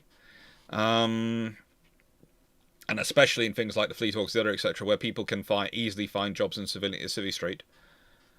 I'd probably order another batch of rivers. Increase wages. That's a really quick way to up your expenditures. Increase wages, increase benefits. Yeah. Overhaul housing. And then I turn around to the army and I'd fix their artillery program, and I'd turn around to the Air Force, and I'd probably ramp up the procurement of F-35s, F-35Bs especially, so that I have enough for each of the carriers. And probably the largest item I would advance at some point would be we're procuring 3 LHDs as the cornerstone of amphibious forces, and they're going to be LHDs with the full ski jump flat top deck, so that we can have F-35Bs operating off them, and then go, look, this is how we make sense of our forces. We're building our force around the ability to maintain a carrier battle group and an amphibious task group at sea at all times, and so that we can react to world events. And we'll continuously alternate between having one of those forward-based east of Suez and the other one alternated east of Suez.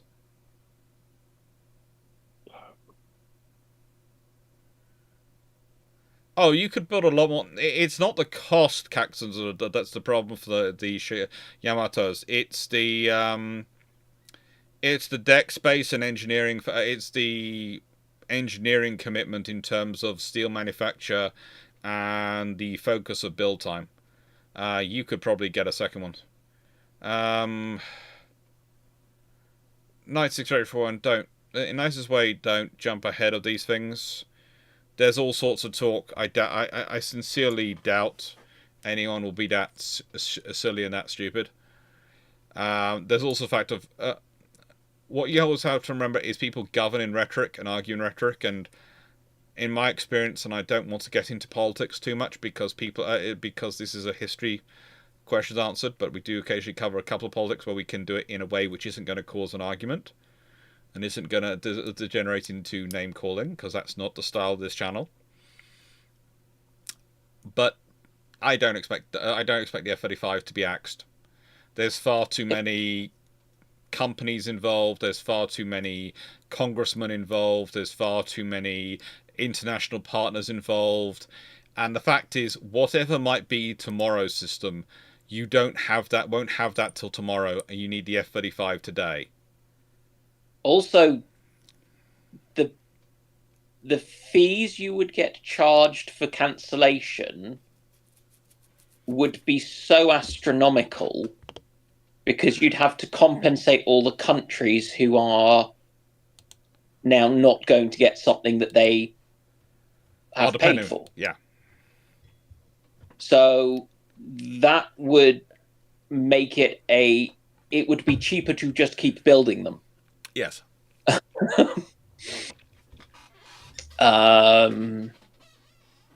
Yeah. Oh, it's okay. Carriers weren't a largely unproven concept. They'd been doing a lot of work in exercises and various testing. The British had done large-scale exercise with them. The Americans had done large-scale exercise with them, so the Japanese. They'd used them in various anti-piracy ops. They'd used them in various operations that had been planned in World War I for carriers. When they were, as the war ended, carriers were starting to come online and they were conceiving operations already for them. And that's where the Royal Navy's obsession with striking carriers and striking enemy fleets in harbour with carriers comes from. It's a World War I idea. So yeah, there's a lot of development going on. And ship-to-ship combat, yeah. The nations learnt from that. We're talking Japan, Britain, America. France tried it out with their carrier, the Burn. So yeah, they were getting involved in it. There was a lot of ideas being asked. Knights of Griffon, Emperor Hirohito was always going to be emperor. Where does the myth that he wanted to be a marine biologist come from? Because he did want to be a marine biologist. He didn't think he was going to be emperor as soon as he was. You often get to go and do things before you become emperor. Yugeki Zekken Sakusen is I've done an entire video on why the Kantai Kessen isn't the only Japanese doctrine, and I did focus in on Yugeki Zekken Sakusen and a few other parts of their doctrine. And it's a fun thing to do, because people get obsessed by the Kantai Kessen. They don't realise that's the end of the doctrine, not the beginning of the doctrine, and not the whole point of the doctrine. But yeah, so that's where it comes from in Knights of Griffon. Bum. Steve Clarke.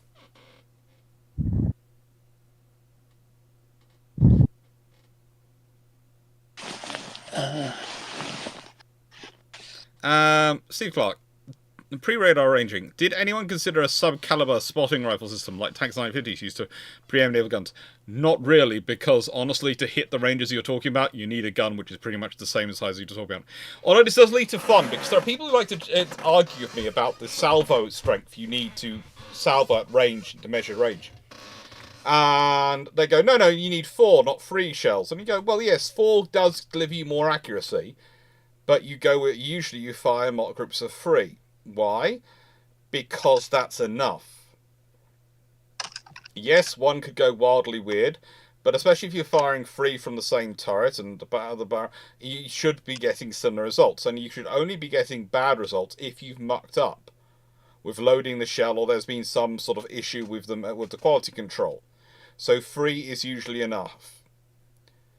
And that's why multiples of 3 are important, and that's why, again, as I said, the Dreadnought has 6 forward-firing guns, so if you could fire 1 from each turret, boom, boom, boom, as a salvo, and then fire the other one from each turret as the next salvo, as ranging in forward, and all these things, to try and range in on targets. And that's sort of what you're talking, sort of what you do with with a spotting rifle system, ranging rifle. But yeah, the fact is the ranges are just so different and so massive. Oh, Stafford, I was tapping on my computer to reply to a message. Sorry. I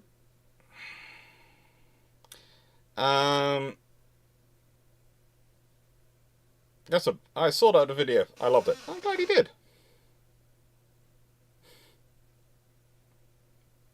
RG, what would happen if, at the very beginning, the architects and the Congress, for whatever reason, unintentionally built the Panama Canal to the size that it could take the Seawise giant tanker? Well, you know, the US Navy's admirals who were doing procurement in the 1930s would get together and collectively would be singing something along the lines of, "Oh, happy days! What would a happy maximum days!" battleship look like then? Oh, it would just be colossal. It would be obscene. Oh, but also, I could genuinely imagine trying something like Karita's 500,000, not Karita, but the 500,000 ton nonsense design. No, we're talking about 100,000 tons something or other. But it would, in the nicest way, the Iowa class would not have the problems they do with their bow. They would not have the issues they do. They would not be. They would not be. They would not be faster than Vanguard in calm weather. In anything other than calm weather in the North Atlantic, going, "Where's Vanguard gone?" Well, you said you were doing Maximum Revolutions, so she's doing Maximum Revolutions as well. How's she overtaken us? She could do that in all weather. Ah, yeah. We were designed for the Pacific. Ask that one tomorrow night. What's the question? AL one, I said, since questions are closed, I said ask it tomorrow. Bone Meal Boy, largest surface warship ever equipped with ship-launched depth charges. The Japanese Bismarck? carriers and battleships, weren't they? Oh, they got them, yeah. In fact, they weren't the only battleships which got them. Pretty much any ship, at certain points, everyone tried them on every ship. And you might ask, why would a battleship be tried with them? Because there was this idea that, well, especially after Dreadnought sunk a submarine in World War One, that battleships might find themselves fighting submarines. The British got over it quite quickly after World War One. But the Japanese during World War Two were seriously annoyed with the Americans, with the American submarines. Did they try just normal depth charge, or did they use the depth charge throwers as well? That was the depth charge throwers, so that was the depth charge man on the throwers, not racks, but throwers. Throwers are sort of weird. So would the answer to the question be any aircraft carrier that had ASW aircraft for the image of the helicopter? Well, no, because it's ship launch depth charges as well. So yeah, it does say ship launch depth charges, and that is it. Yeah. Okay. And even Royal Navy, by the way, Royal Navy ships are still do carry depth charges for the helicopter. Royal Navy helicopters can still deploy depth charges. To be fair, they still work as a concept. Well, do you know why they have the reason for having them? Because they noticed in the Cold War, the Soviets had this habit of parking themselves outside of places and sitting still. And torpedoes, modern torpedoes don't like to chase a non-moving target.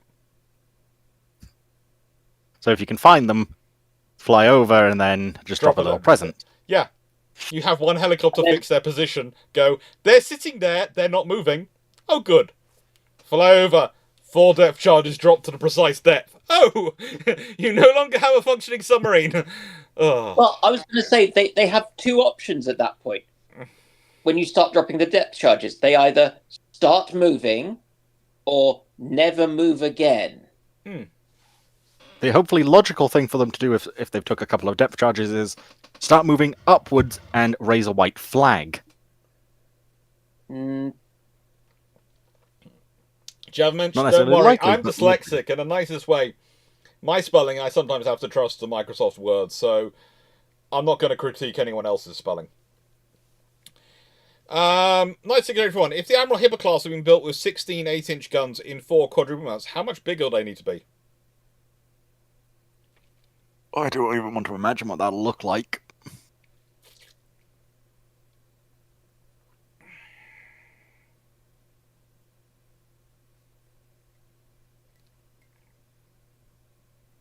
I'm going to go with they're going to be verging on the Alaska class size. Because the Broadly German speaking, inefficiency. I'm thinking about 7,000 to 8,000 tons more. So let's put them roughly about the Alaska level. 25,000 tons-ish, I think that'd equal then? Yeah, roughly. I thought the Alaskas were heavier than that. Well, roughly. Yeah, Alaska's 29,000 at standard, 35 at full. Big is either, I think that answer though, one way or another. Not worth it for the number of guns you're bringing as an efficiency thing. Yeah. Don't give wargaming ideas. Colin Cameron, if you could go back in time and question the design of any ship, what would it be? Captain. Actually, no. LCS. I would like to speak to Rumsfeld, please. Alone in a room. Which one of the LCS? Because there's two, isn't there? I think he Runon, was you're not allowed edged weapons. I don't think Runon needs edged weapons. It'll be a completely physically peaceful conversation. Verbally, maybe not so much, but physically, it will be a very peaceful conversation, and everybody will leave that room with exactly the same amount of flesh, blood, hair, fingernails, you name it, as they entered it with. I was about to say, this is getting awfully specific. What's Runon not mentioning here? The fact that he will have kindly helped to rearrange some of those things on Mr. Rumsfeld, and he will be carrying some of them in kind of a bowl. Verbally, I would not lay a hand on the man. Well, no, you don't want to catch anything. Hey, you would just lay a woodsman axe on him. So I wouldn't do that either. I would actually pick HMS Dreadnought. I'd go back in time, I'd have a long conversation with Jackie Fisher, and I'd explain to him why wing turrets are a terrible choice. A quite reasonable argument. I would go and explain it, and I would point out to the Vickers triple turret design, and I would go, "You want those?" And if we design it for 5 dose and 20 for 5 dose turrets and 3 and 24 knots, you're going to have a far better ship. You have a far more scary ship. Even if it's got 12-inch guns still, it would still be something with 15 12-inch guns. Because what, you've got the South Carolinas and the Japanese ones at the time, which have 8 guns. If this thing comes out with 5 triples potentially, that's a very scary ship. Yeah, that's 15, and it's a case of, hello. Is there a time period specified for this? And 24 knots. Just go back in time and question any ship. Any time. And it's going to be sort of... You know... It's going to sound a bit weird, but Leif Erikson, because according to his saga, he oversaw the construction of his longships. Mm-hmm. And it's mentioned that they were very large for longship standards. So I'd want to know, what did they do differently to get across the Atlantic? It would be interesting. It would be interesting. How do you get across the Atlantic in a galley? Well, you know, the obvious one for me would be to go back and talk with Admiral Henderson and I'll note down all the stuff he did and how much blackmail did you have on this person and this person, and how did you manage to get them to say that agree that Unicorn wasn't an aircraft carrier? I'm not going to hurt Rumsfeld. Why not? Physically. Oh. We all want to. Yeah, that's fine. You can do that. I've got my own problems. Hurting Rumsfeld does not benefit me at this point in time. Honestly, I'm not sure who I'd want to go and talk to. A lot of the Royal Navy ones would be just fun to hear what their thought process on everything was. Yeah, I was thinking about going back to some of the Age of Sail ship designs, but honestly, they're just good. I'd wanted to just go back and have Age of Sail's a bit before my time. But if I can only do one, if I go back and change Dreadnought, I can have a massive change on history. It'd be interesting to have a chat with the people building Vassar and see if they kind of knew that it was all going to go wrong, or if they really didn't know. Yeah. If they if the builders suspected it and thought, shit, we're Ship. We're being, you said ship, didn't you? Yes. You said ship. We're being forced to build this, even though we think this is a not good idea. Eek. Okay. There's one. I wouldn't mind actually talking to some of the Russian ship designers behind the various different project series. Because I'm genuinely curious how they got to what they did. Who designed the circular warships? Oh no. That would just be a fun conversation. So okay, now yeah, it would. It would be. What are they called? Admiral Popovs. Yeah. Put the Popovs. Yeah. Like, how did you come to this idea, and how did it work to a degree? It didn't. I thought it turned out they did to a degree. Have to get a rain check on that one, perhaps. They weren't the worst. They weren't as bad as I think they're sometimes made out to be. Right.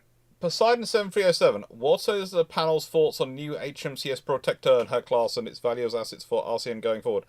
They're useful enough ships. They're going to be patrol ships for the Arctic region. They have to be a certain build. I'd like more invested in terms of their armament, but I understand why it isn't. I would like more invested in terms of their numbers. I understand again why they're limited. I think if Polvir, I think his name is, does form the new government of Canada in taking over from the Liberals, I think he's got a huge challenge in front of him from defence perspectives, because Trudeau's government has been absolutely, and this, by the way, the previous governments to him previously haven't been that great, and I hope a new government coming in will be an improvement on Canadian defence, but I'm not 100% sure it will be.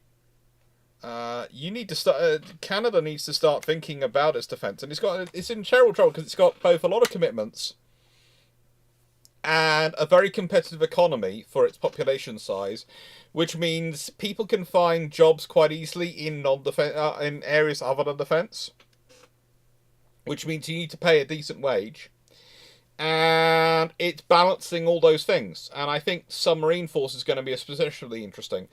Honestly, I would like to see Canada join AUKUS. I think they should join AUKUS. I think it makes sense for them.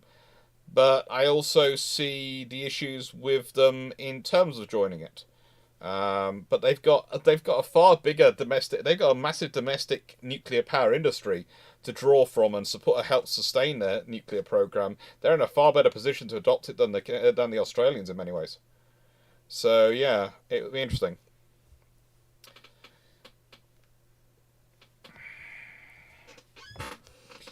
Counterface. Would there be a rank difference in who is in command of a normal frigate or a Resade frigate? No, they'd both be captains. They both be full captains. So there's not going to be a rank difference in them. Basically, once you're a post ship, i.e. 6 ranks or above, you get a full captain put in charge of you in the Royal Navy. You don't have, the Royal Navy doesn't muck around going, we actually have a Commodore in charge of this ship, or no, you have a captain in charge of it. It might be that captain has already been in charge of another ship, so has prior experience, and that's quite common with larger ships. You'll start off, usually the Royal Navy is the captain's first ship is going to be a small ship, and then they're going to get a medium-sized ship, and then they'll get a large ship once they've shown they can work on those others, but yeah.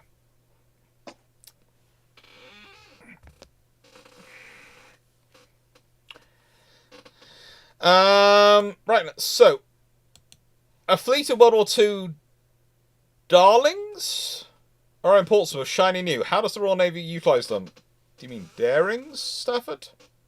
I'm sure I saw a note where you said Daring rather than Darling. The Royal Navy would look at them and go, cute, we can't use these today at the moment. They might try and, but I doubt they would try and retrofit them. I doubt they would. There is not really much you could do with a daring-sized hull to retrofit it to modern levels today, even if they were shiny new, because you'd have to replace the engines. You don't. A nice way for the Royal Navy. The trouble is those are steam plants, and they haven't worked on steam plants in years, and they don't have the people. So you're basically. Well, people turn around and go, but the nuclear plants on the submarines are steam plants. There is a very big difference between using a oil boiler steam plant and a nuclear powered steam plant. There is a big difference in terms of the skill set. Because balancing an oil boiler is very different than balancing a nuclear reactor. Both are skills, both are complicated, both require your full attention. And both can potentially go boom if you get it wrong, although in slightly less dramatic fashions, for one than the other. But it all still is, going to require quite a lot of effort. So I think probably they end up being museum ships.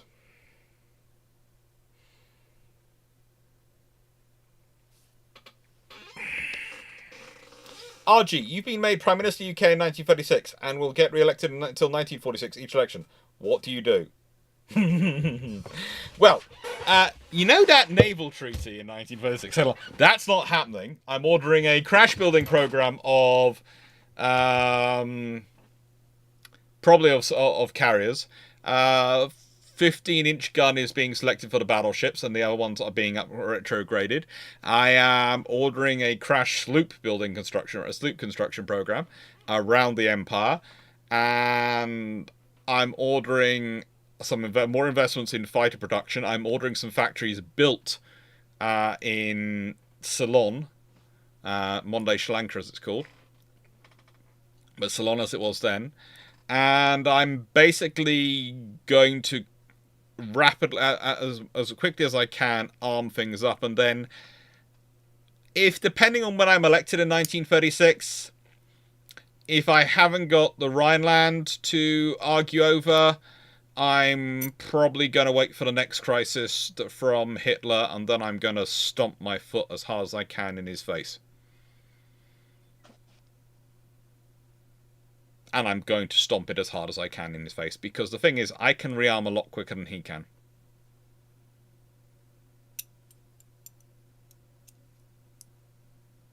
Oh, and the Air Ministry bomb mafia. Oh, they'll be dealt with. They'll be dealt with.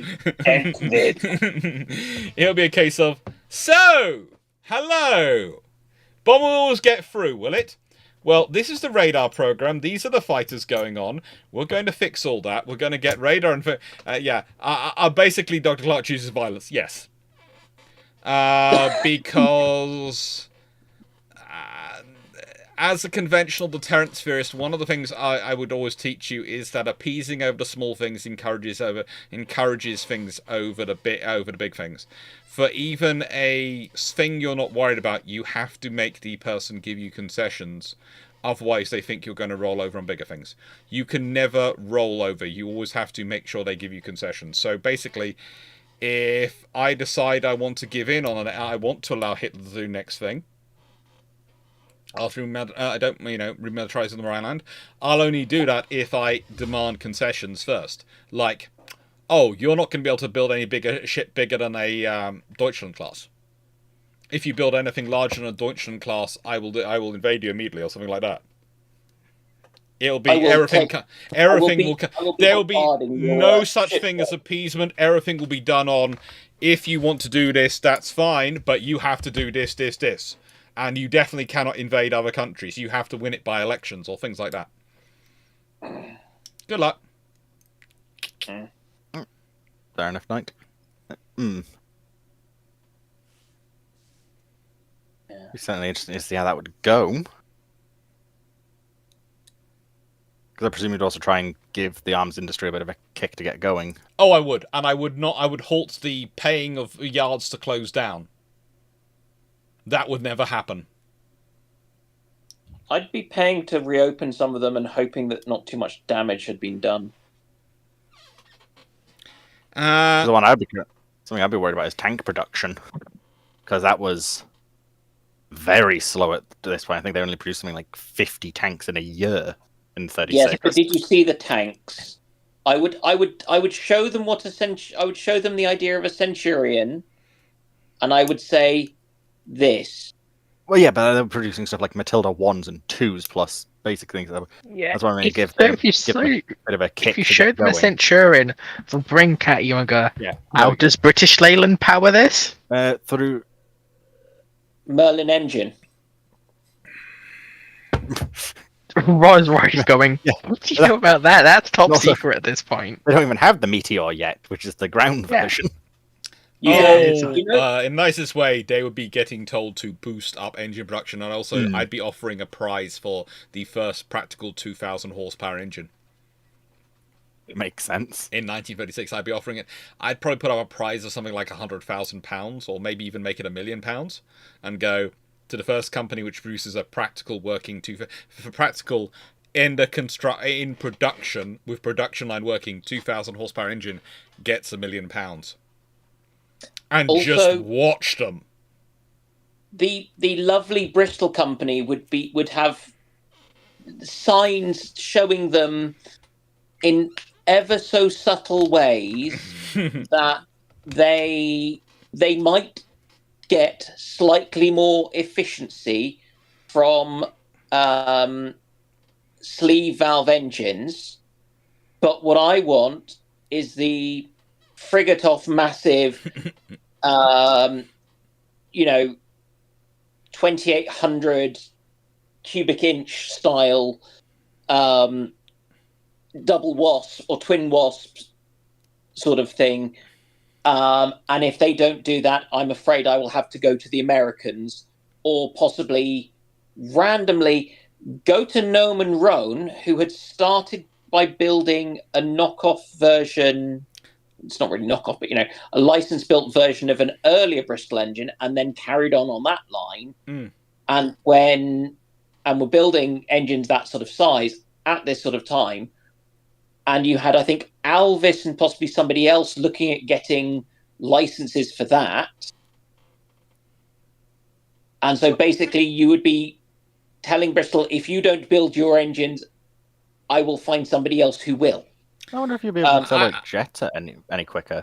To answer Stafford's questions, Merlin builds better, Packard builds more... Rolls-Royce builds better, Packard builds more consistent. Yeah. Rolls-Royce, being British, builds beautiful bespoke works of art individually, handcrafted, filed to fit by hand by the expert. The US mass produces with very, very good machine tools. Wasn't this a problem, actually? One of the things that's often forgotten is actually the first mass production plant for Rolls-Royce Merlins was actually built in Britain, using tools brought from America, because the the British tool-making factories have been converted to war production. So the British factories weren't producing enough of the tools needed for the other factories. And that's the other thing I would be ramping up. It's the machine tools. I would be buying them from earlier. I would be making sure those funds were going through and we were having those things bought. And I would also, this is going to sound strange, I would make sure some factories were located in parts of the UK which were more difficult to get to. Like, can I stick a factory in the middle of the Welsh Valleys? Can I stick a factory in the middle of the Scottish Highlands? I would be doing that. Yeah, but the Germans have fun trying to take those out. Yeah. Good luck. To be fair, I would also stick a lot of these factories in the places that have lots of deprivation and things, because you can do some social good with your stuff as well. Oh yeah. Factories will definitely give jobs and such and boost the local area. Yeah. Then you got to worry about the Soviets and spies. Not really. Not so much. I'm a nicest way, the Soviet spy program, barring the Cambridge ring, which I would shut down myself. One of the best ways of doing that would be to probably decriminalize being gay. And then suddenly they don't have a secret. And so although some of them will be converted and things because they were actually believers, others won't be able to be... Well... but I'd also... Don't take this the wrong way. decriminalize that, yes, but that's because I just don't see the point in enforcing it. But people like Kim Philby, I would just give the list of names to some people I would trust from the Royal Navy, and I'd go make it disappear as a problem. I wouldn't tell Secret Intelligence Service, I wouldn't tell anyone about it, I'd just have them disappear. And Dan, it's not enough to just decriminalize the activity. You need to also put in protection so that people cannot be fired for being gay. Yeah. Yeah, you need to work on the social stuff so it's destigmatized as well. Mm-hmm. Yeah.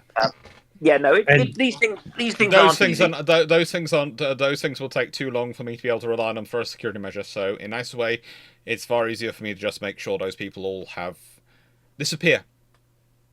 Yeah, I need to head to bed. Okay. It's been lovely, folks. And I will catch you all anon. They let you sleep? Enjoy the rest.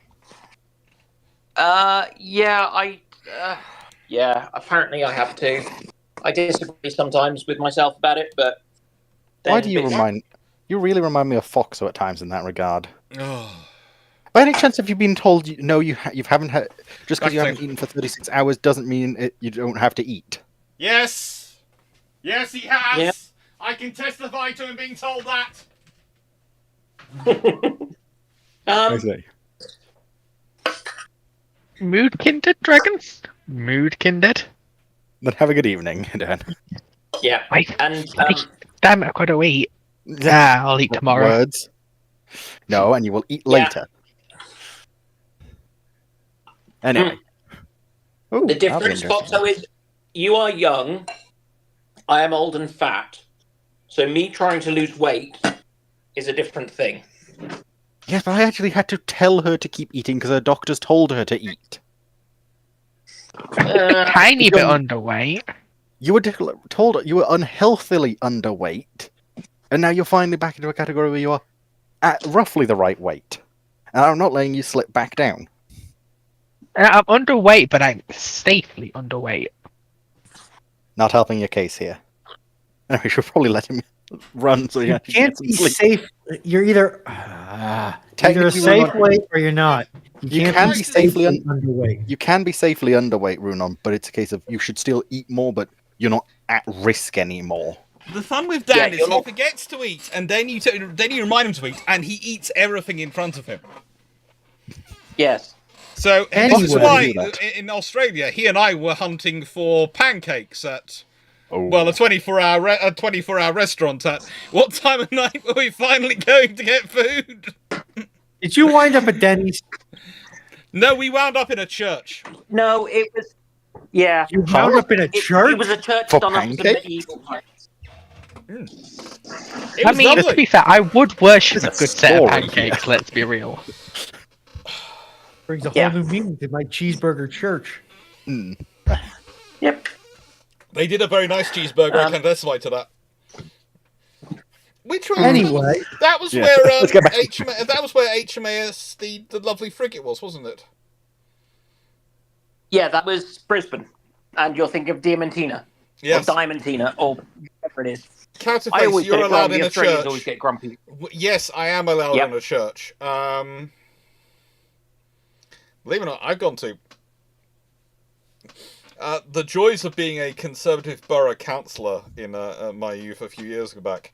I managed to go to all the churches in my ward and visit them all. Didn't matter what the dominion was, I went to all of them. I also visited the mosque and visited the Hindu temple, and there wasn't a Sikh temple in my ward, but there was a Sikh group. And I went to visit them all, chatted them all. Because, in the nicest way, there are very few options of places for you to randomly go and meet people as a counsellor without looking like you're stalking them. So, religious gathering spots are a great option. Yes, naturally people congregate here. You're not stalking us. Anyway, Team Ulaka, how bad of an idea would it be to have built the Nelsons as all super firing? You would have had some stability issues with that sea turret. Yeah, basically, the trouble is it's going to be not just counterbalancing the weight; it's counterbalancing the pressure of firing. And also, what's the benefit of it?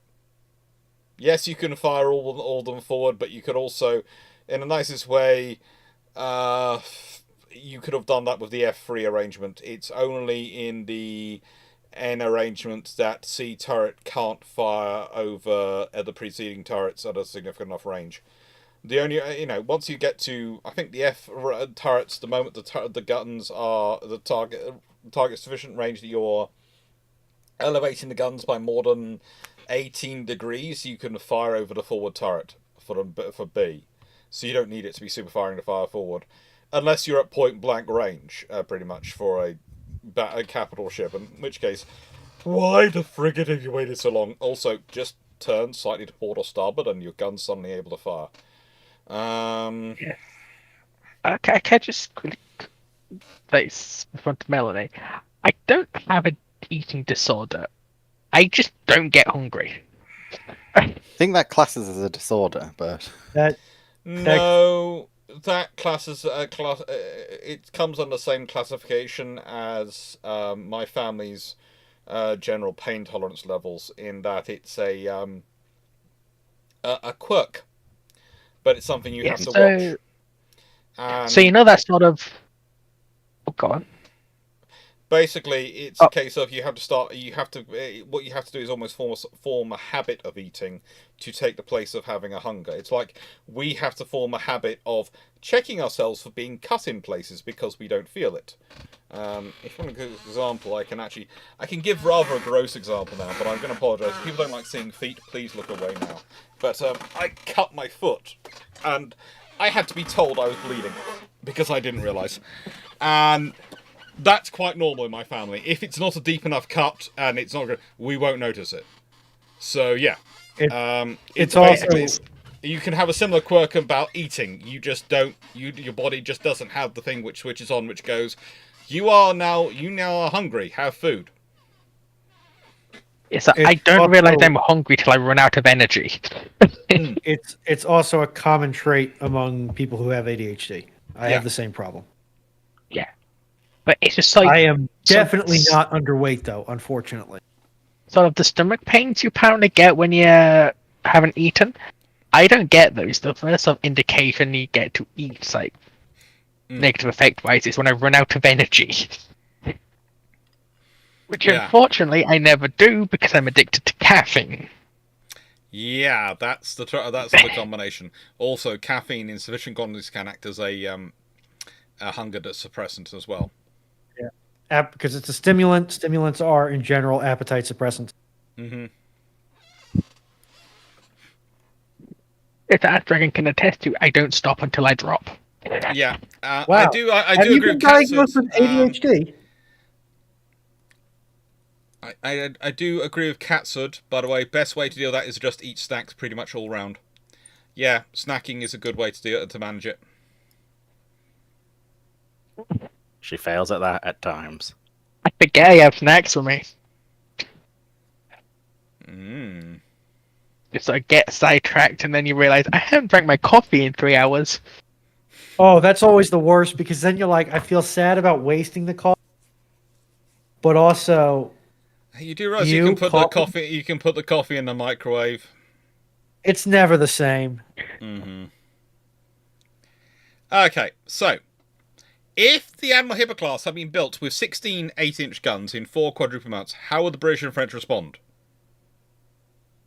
You know that 9.2-inch gun for a cruiser we talk about occasionally for the Royal Navy? That would have got built rapidly. In numbers. French, they can't really do much. They haven't got the capacity to build more than they're building. They probably order more Dunker Qs though. They can't really. They've not got the yard space to order more Dunkirks. Yeah, but they probably still 17,500 ton design. You see them just putting a thicker armor belt on a like Algerie. Yeah, they could try and do something about the Algerie. They could do something to do with 9.2-inch guns based on the Algerie. I was just thinking, give the Algeria a armor belt that protects it against 8-inch guns, and just sort of hope you can start knocking out this abomination before it starts pinning your armor. With 16 versus 9 guns, you might not. You might be hoping for a lot. Also, they're gonna with the weight the Admiral Hippoclast, they're gonna presume it can hit things. It can take damage. In the Battlestar Galactica universe, is the Raptor closer to ASW or AEW aircraft? AEW. Yeah, AEW for certain.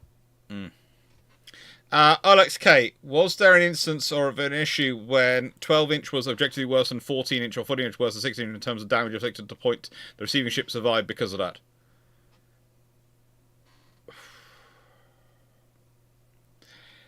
There are certainly ships at the Battle of Jutland which are very lucky they received 12-inch hits rather than 15-inch hits. Take care, John Hexard. There are certainly ships which are very lucky because they received that.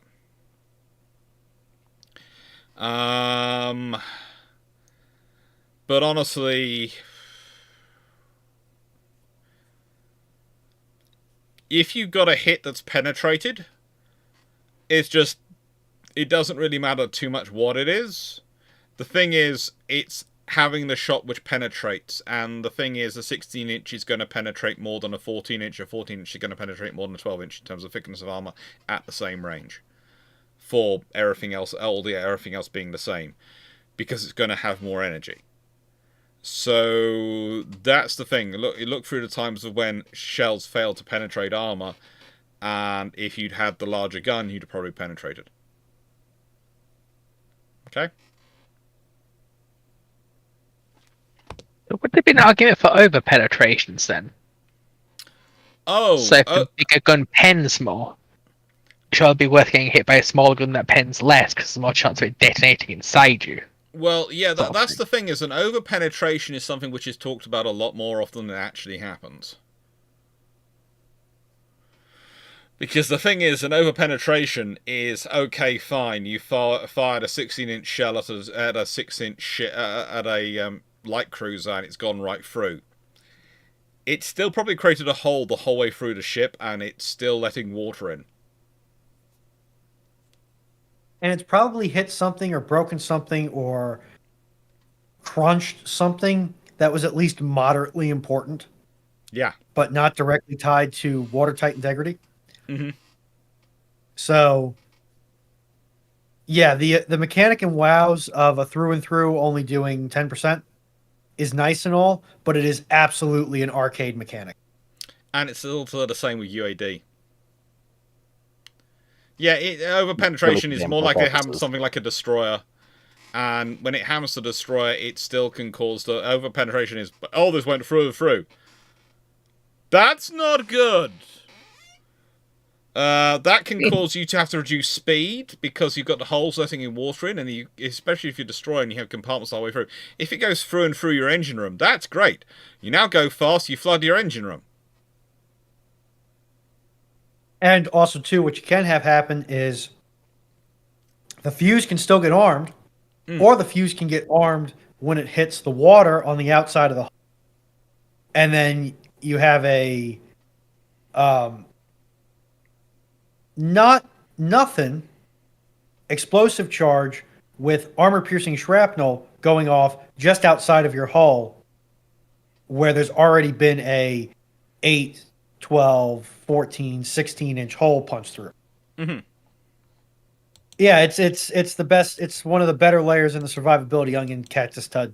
Just don't get hit. First off, don't be there. Second off, if you got to be there, don't be seen. And if you're going to be seen, don't get hit. Mm-hmm. So, out of curiosity then, how did the Fletcher survive so long with Taffy 3? Because if over penetrations from armor piercing still do a lot of damage, how did they stay sailing so long? We cheated and used a lot of special treatment steel. And also, I would say there's also the fact that they are, whilst they seem like they're keeping going for a long time, those ships were never making it out of there. They've received enough damage, they know they're not getting home. And that's the scenario. You're keeping the ship going for as long as you can. You're not expecting to make it home in that ship. And so that's the difference in operation. There's no point in them slowing down to try and do proper damage control, because they're going to get killed no matter what they do. So they might as well carry on at high speed and try and keep everything going for as long as they can do, because then they can inflict most damage. But they're not surviving it. Oh, so it's sort of a case of ships take home to sink. Yeah. Sort of thing. Yeah.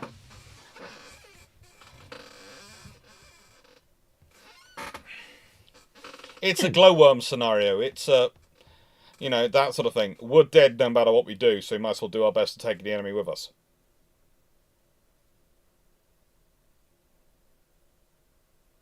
It's a scenario you sometimes deal with on ships, especially in naval history. There's no getting out of this. So yeah, it's a fatalism. Whereas on land, there's always some way you can run, and at sea sometimes there just isn't. There just isn't. And if you surrender or you give in, well, you're still dead anyway, and the people behind you are dead. So you can't do that. So you have to go for it.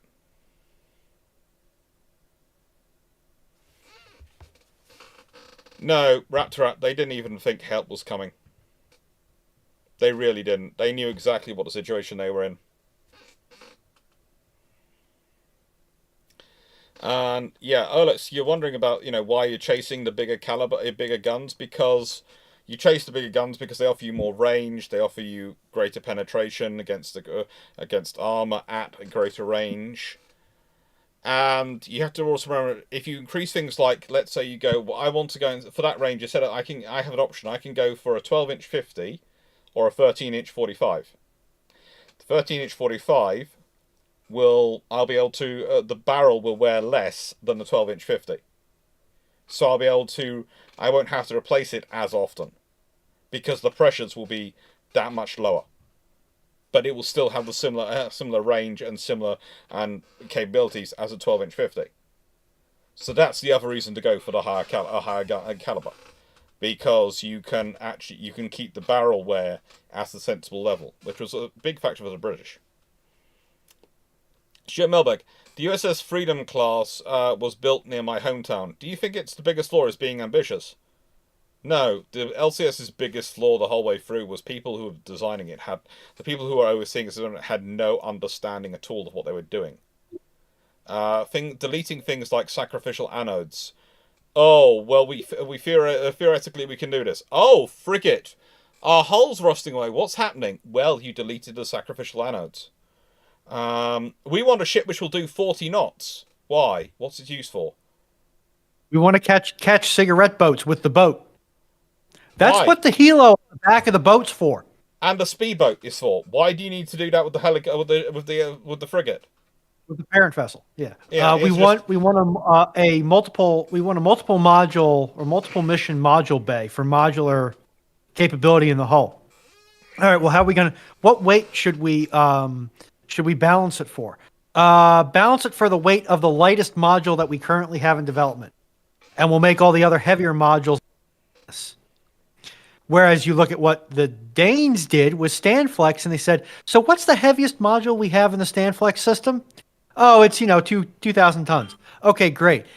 If a module isn't 2,000 tons right out the gate, add concrete until it's that heavy. And yes, 2,000 tons is an exaggerated number. It's what my brain spat out, but it gets the point across. Yes, Stanflex is very much standardized. There is. Yeah, it is very, very rigidly standardized, and that's what you need to do the process.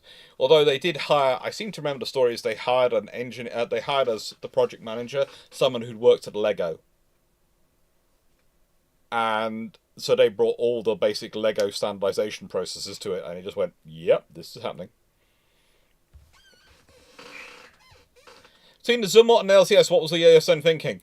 both were good ideas, but the LCS became a Christmas tree, which everyone hung all sorts of ideas on, and the Zumwalt became judged against something which was a figment of some people's imagination, and when it didn't match up, they went, "Oh, it's terrible, you have to cancel it," when actually it was a pretty good design. Which the U.S. Navy could have used the full build program of, but now it won't get that. YouTube has eaten two of the messages. A failure, though.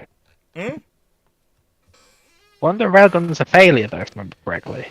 Well, yes, but they had the advanced gun system, and frankly, the railguns weren't so much a failure as they were going to cost more to get their wear sorted out under the power levels they were able to provide. But the thing is, the thing is, right then, so you go, well, okay, this is the land attack version doesn't work. How about we just take this power supply, we fit an AGS gun into one of the slots, advanced gun system into one of the slots on the next ones. The other slot we fill up with VLS, and we churn them out as Aegis destroyers with Aegis and in full air defense mode. Because you could have done that with their power supply. They are that powerful. They are festooned with Mark 53 VLS launchers anyway. But you could have made a slot for a whole lot of Mark 41s as well.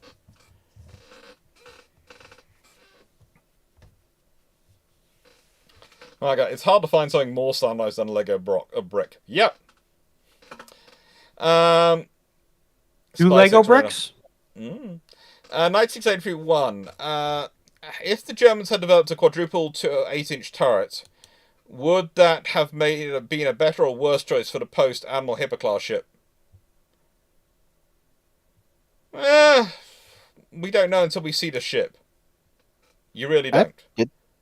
Did they have a proposal for a quad 203? Oh, they have lots of ideas. Right. Okay, because I've never heard of it. But any seriousness. In most way, the German Navy at a certain point starts being a very how do I put this? They start being a think tank, not a navy. They keep producing ideas, not practicalities. I've definitely seen the stuff for the triple 203. But I've never really seen anything for a quad 203, which is something I need to look into then. Dirt Squad, if you had to do I think I've seen one which had which they were trying to, which might have been a theoretical for a quintuple 203, but I'm not quite sure where I remember that from. Whether that's someone's fantasy page or whether that was actually a real thing. The trouble is, at a certain point, you cannot tell the difference between some of the fantasy pages and some of the mid-war German naval plans. They are literally that fantastic. Dirt Squad, if you had to do a barrel crawl of a World War II BB gun barrel, which would you choose to crawl through? I'm going to pick Yamamoto's 18-inch because that's going to be the most comfortable to fit through. And also because, and I have a reasoning for this, if I find my my tape measure, which is somewhere around here, he says, unless it's been nicked by my sister again. If it has been, expect to hear a yell. No, I've got it. I spoke her name in vain, I was cruel. So, the thing is, this is 18 inches.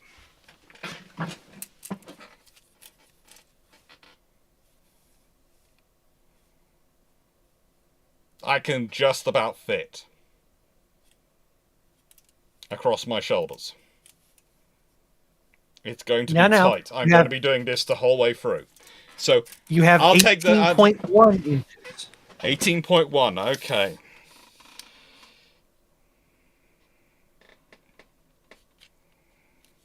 But yeah, essentially, unless you're Ryan Szymanski or smaller, you're not getting through a 16-inch gun barrel.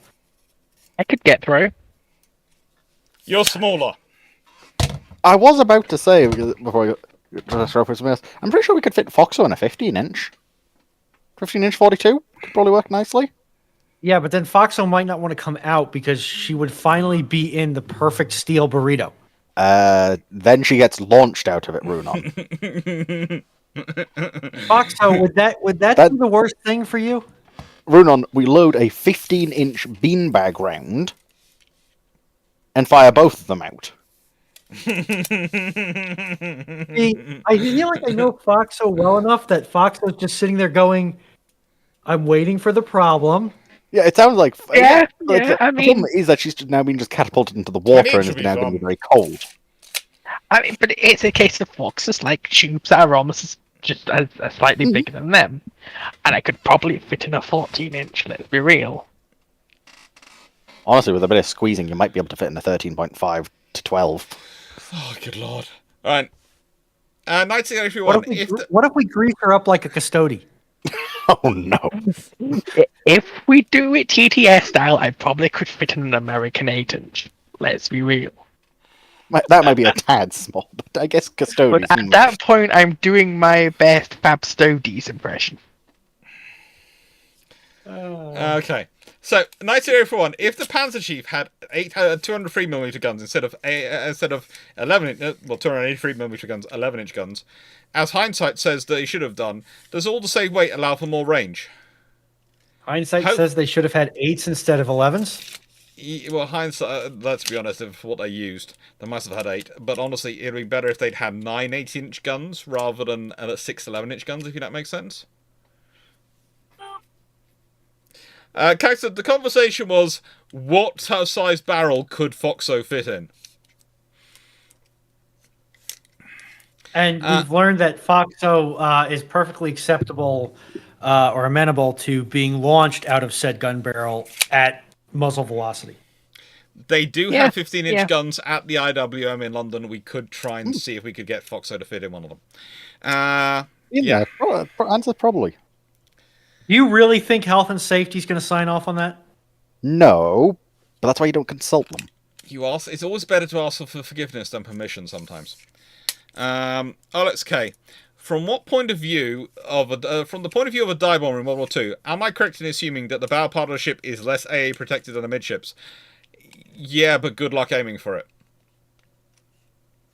Because usually what happens is you aim for the bow part of the ship as you're turning over, and then as you're diving down, because of the time it's taken to go vertical, because as the ship's moving you're going vertical, you end up diving on the middle of the ship. Okay? It's one of those cases of you don't hit the bow, you hit the ship. Mm-hmm. You're lucky if you hit the bow. Yeah. Sort of like we like shooting, especially long-range rifles. It's a case of you don't aim where you want to hit the target. You aim for the target and hope you hit the target. Mm-hmm.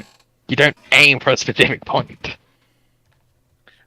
Melanie is now proposing a specific powder charge setting on mechanical fire control. Foxo velocity, reduced charged only. Mark Harkness. In start of World War II, Churchill can summon one of the following to fight on the Allied side. An exact copy of Graf's Bay, a completed of KMS Graf's Bay, a completed SMS Graf's Bay, or Maximilian von Spee himself. How good was Max? He was pretty good. That's also the last question, by the way. Oh, shall we open up for a couple more questions then, before we go to just start? Because some people still have some questions in the chat. Do about half an hour more. If that's okay, people? We've been on for, it's what, 1904 now? We've been on for 4.5 hours. Yeah. But we did have the whole thing in the middle where the chat decided, the videos decided to go wrong. Yes, and we scrunched it out from that and opened it up again. Yeah. So, shall we just do it? See if let people put in 10 more questions, shall we? Okay, that's and Knight. That's 10 questions for the entirety of chat, not 10 questions for you. So that and then that. Kat said, "No stopping. We can go all night. I've done a 36-hour live stream. We don't need to do another one just yet. We might. My mum's current suggestion for me is that I do 12-hour streams Monday, Tuesday, Wednesday, Thursday, Friday. And then I do a 36-hour stream Saturday through Sunday. I got 3 questions. I got three. Now I got 4 questions. 4. Okay, quick question. 5 questions. The answer to Mark Harkness' question is von Spee himself. Oh yes, that's more what useful. I forgot to add to that. Yeah. What would it be like to sleep in a torpedo tube? It's surprisingly comfortable. I guess it depends on where in the torpedo tube. Do you have the bit beneath you at least, I presume, for some of it? Hey, just say I'm talking like one of the submarine hatched ones. So you got the hatch at both ends. Oh, it's surprisingly comfortable in there. You So got take a pillow and blankie Also, in there. you have to remember it's usually 21 inches, and at that point it is comfortable. Ish. It's comfortable. Ish. I've slept worse places. I don't sleep that often, but when I have slept, I've slept worse. You know what? Fair enough. Mm-hmm. Alrighty. Dragon, what if the ghostly form of HMS Hood sails up the Thames? What is MD? Modern day. Modern day. Trying to get around YouTube character limits. What is the public and government reaction, and what would you want to see? The most interesting reaction is going to be Drakenafel trying to single-handedly board her to preserve her and professing his undying love for her. And also trying I think the most interesting reaction is going to be Drakenafel trying to hunt down the civil servant who says, well, now that we have this random incarnation of HMS Hood, the ship is completely useless and should be sent to the breaking yard. No, that civil servant would cease to exist. But the trouble is, it would Steve, Clarke, Leslie, or Drac who would find them first. And that's before we consider Foxo. Thames, Derp Squad, Thames. You know, the major river running through London. Yeah. Basically, it's the only river people think of when they think of rivers in the UK. And also the one people going, how on earth did it get there? Yeah, it would be very interesting, and it would definitely be preserved as a historical thing, if it could be preserved. And if there are holes, they would try and patch those holes up. Because I'm curious what the reaction would be of it. Literally, this ship which has no one on board it and no computers somehow sailing down the Thames until finding a resting point. Do we have all 10 questions with all the damage? That's a good point, actually. I got 7 so far. 3 more questions. Funny reaction. 3 more questions. Yes, be the Anglican Church's reaction. If you've ever seen Helsing, Olex, with the whole thing of where HMS Eagle sails down the Thames, looking deserted, and as if it's a ghost ship. And it has got a bunch of zombies on board. I know those Belfast is not going to the breakers. In a nice way, there's no circumstance where that's happening. But the thing is, also, Hood wouldn't be able to sit permanently in the Thames because that would block the Thames. Yeah, but nothing of Pong goes on in the Thames anymore. Huge amounts of river traffic goes up and down the Thames. Huge amounts. Yeah, it's all small boats that can go around her. No, it's not. It's huge barges. If you want to see the big barges running, go in there in the middle of the night when it's they're open because they've not got the... Why do you think the river taxi service can only run at certain times? Because they clear it so that the barges can go up and down. All right, that's our 10. Okay. I just thought it was always because there was nobody wanting to go down the Thames at night. No. What's there to connect around London through the Thames nowadays? Power stations. All the manufacturing's gone. Power stations, refuse, all sorts of brick material, all sorts of construction material.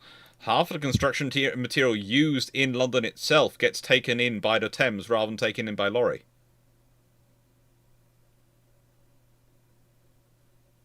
Oh. Because it's more environmentally friendly.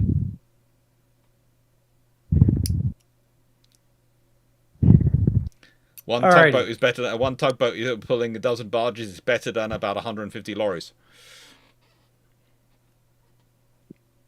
But isn't it once you start getting sort of west of London, it's all just nature reserves nowadays?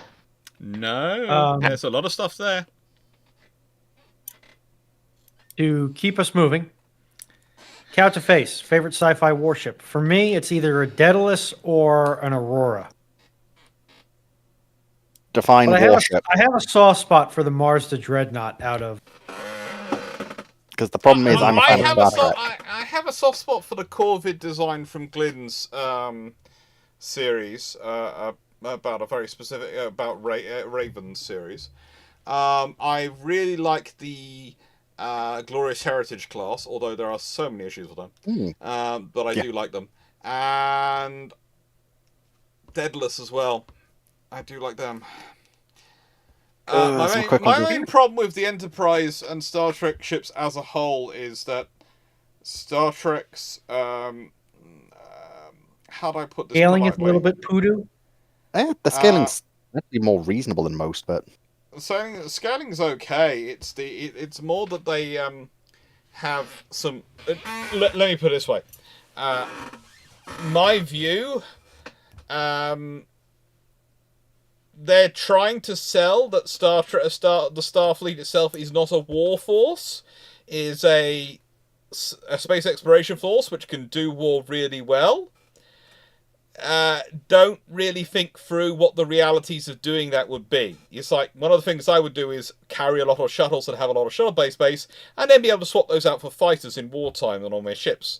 Because that's a very quick and very easy way to do it. It was done, but they don't show it. And they don't discuss it much outside the books. The problem is it's a TV show, and the TV shows never really make most things work. That's the thing is, the issues. And the thing is, you would then have a small number of fighters on each ship anyway, as normal. You'd just be able to massively expand those fighters force and those things. It's just tough. Probably part of the reason I like the Ikira class is one of my favorite Star Trek warships. Plenty of torpedo tubes, all the phases you'll ever want and need, cannons, a hangar bay which actually has dedicated fighters and shuttlecraft as well as engineering ships. Yeah, it is an actual warship that can do exploration instead of an exploration ship that can do war. Mm-hmm. Can one of the people smarter than I answer Olex K's question about HMS? Oh, that's going to top up my favorite warship. Bad. Which one's that then, Fox? Quickly. The Spenzia. The Arc Mechanicus, who has the ultimate salty gamer ability. And that is, if it misses, it will time travel you back in time. So that you do get hit by the shot. So HMS Eagles and Mon CV at the time of Ultimate OVA happened? What's Ultimate OVA? Oh, I get it. Helsing Ultimate OVA, original video animation. Yes, it is meant to be. Yeah, HMS Eagle is the ship that gets taken over by zombies in Helsing, and then to get a British secret agent on board, they use a Blackbird SR-71 and crash it at something like Mach 10 into its deck. Which he survives. Because vampire. Yeah, but but the ship wouldn't if you crashed anything at Mach 10 into its deck. Yeah, the ship... You know when I mentioned about the ship comes down the Thames in an utterly destroyed state? Yeah. That's why. There's not much of a ship left. If you took an SR-71 and you slammed it into a flat top at Mach 10, that's a lot of energy. Yeah, it's one thing it literally shows the ship almost go half underwater before sort of slightly rising back up. Why would you do that? That's not going to work. That's just going to sink the ship. It's going to split in two. That much kinetic energy is going to sink that ship.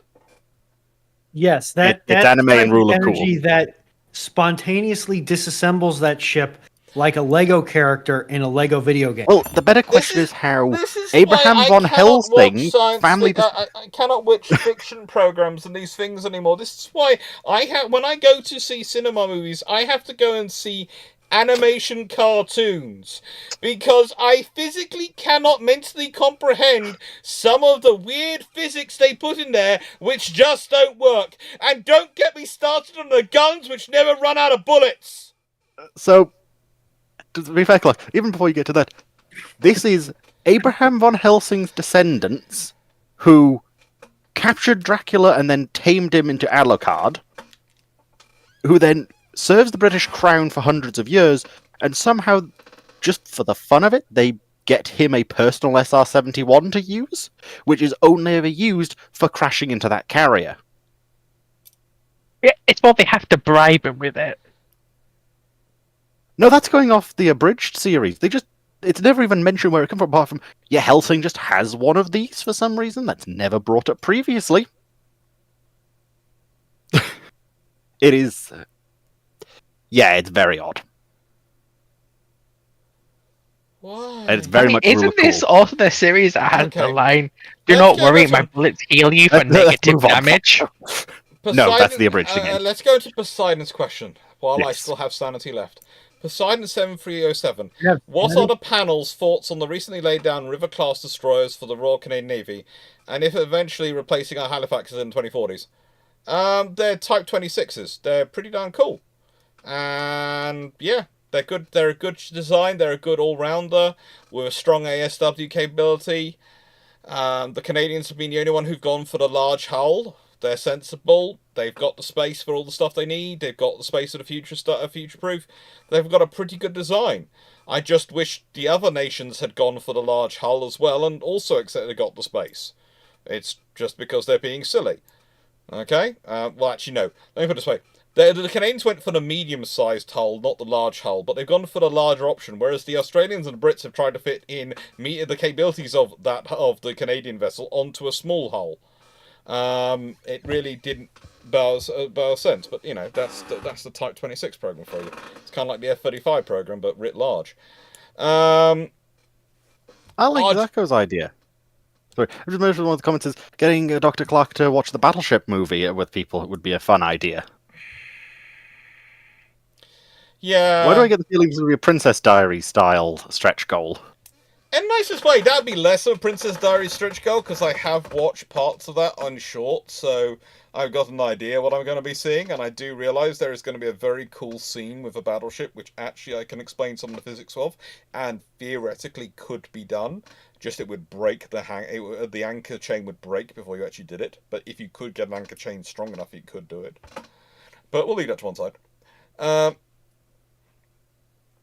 In The Princess Bride. No, in the Battleship movie. Oh, okay. I have never seen The Princess Bride, and I'm very happy not to have seen The Princess Bride. But I will always continue. I will always offer that as a stretch funding goal. RG, in the 1939 Polish Army is replaced with the Spartan IIs. What changes? That thing called the German Army ceases to exist.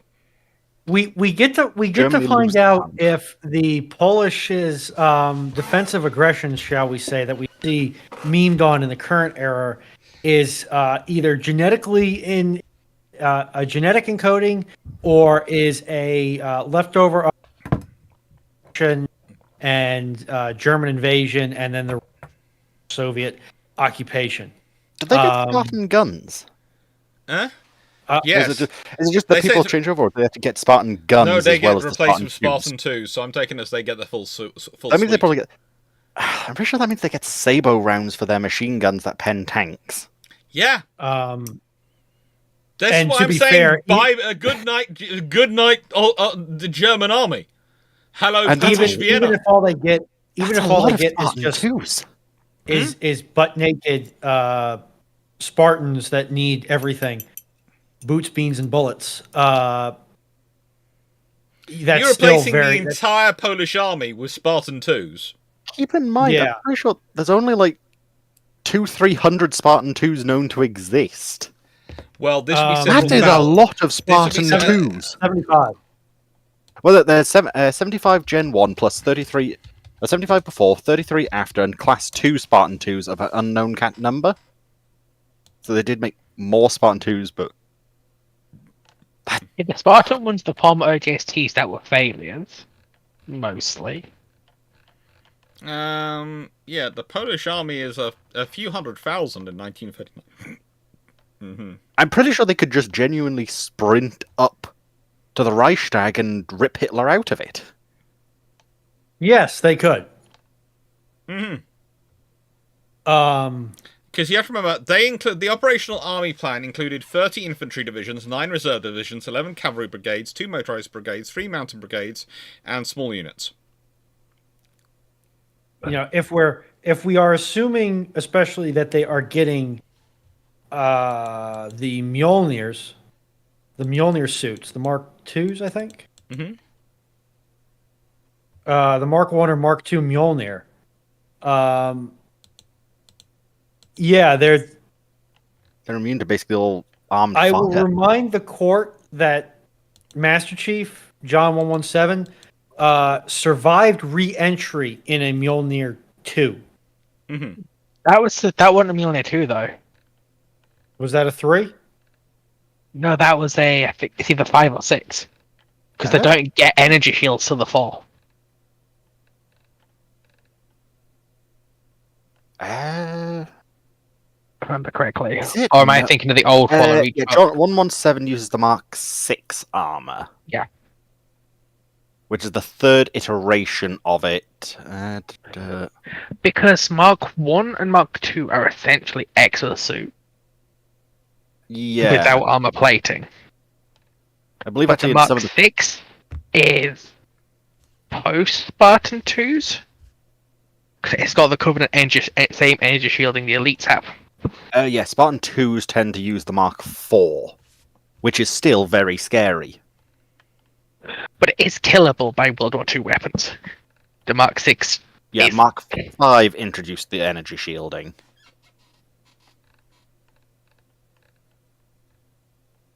But yeah, don't think very it scary really things for matters. Germany. Yeah, The speed and movement of Spartans is just going to destroy them, okay? yeah, it's going to be. It is Halo, yes, Katzen. It is Halo. But it's a case of all it takes is a stray bullet getting into the undersuit, like not hitting the titanium plates. Yes. And Spartans are still like, human. Yeah, but you've got like 50,000 Spartan 2s. Yeah, and also No, too, you've got several 50,000 hundred. Spartans. No, over Yeah. 100,000. Again, Okay. I will quote you. There are the infantry divisions. There's 9 reserve divisions alone of infantry. There's 30 regular divisions of infantry. We're talking a couple of hundred to 200, a couple of 100,000, 300,000 troops. Honestly, if you could get them decent equipment, that could genuinely be a force to fight a lot of world powers. That would take over the world. Poland would be running Yeah. the world. Best looking ship. That's essentially that's full stop. The equivalent of dropping a truly Codex compliant chapter on the planet. Not even chapter Legion. That's Yeah, with the power scaling between Marines and I was more just talking Spartans. pure numbers, but yeah. I would say it's equivalent to a chapter, a Codex, a compliant chapter. Pretty much the only problem that the Spartans have is getting across ocean. Yeah. Next question then. Not really. Go up. up. A nice way. What they do is they go through Russia, across the Arctic. They come down through Canada. They can get over to America, South America, take all that. The only country which could be safe is Australia. And Japan. Possibly Britain. Then we get to know the age-old question. The age-old question of how many Spartan 2s is worth one emu. I'm pretty sure they get to Britain and Japan by just digging a tunnel. The fault lines around Japan. You really want to dig that tunnel in that area? Britain, maybe. Spartan 2s would give it a go. Japan, no. No. Katsa, best looking ship of all time. Can I be slightly biased and go with Warspite in 42? I liked Lexingtons. I like the Lexington. I mean, you're all wrong. I'd be tempted by HMS Tiger. I'd also HMS Warrior. HMS Warrior is good. She is good. All time, though. There's also Victory. She's pretty darn cute. Yeah, but Warrior's got the same sort of cute lines, but she's extended and she's got the iron plating, which sort of makes her look like sort of the cartoons of a child in armor. Yeah, but I always enjoy looking at the designs, which would have had Warrior's design slightly longer and raised up, so she would have 2 gun decks. Because I just think that would have been cool if she'd been a 74. Rather than a 38, pretty much. Right, can you send me those for research purposes? I have those designs somewhere, yeah. Because I've actually converted it. I think that's one of the designs I've converted into a 3D printing option. So I could someday, if I have a 3D printer, print it. I agree with Steph. Personally, there's something about Warspite, especially in a 1942 color scheme, where she's that sort of hybrid between old and new. I just really like. Now, Dragon, someday we are going to get you and Stafford in the same room, and you two are going to sound like brothers from another mother with your taste in ships. I mean, seriously, you'll be able to talk for at least 6 hours just going, yeah, I like this ship, oh, I like this one. Because having talked with you both, it will be very similar.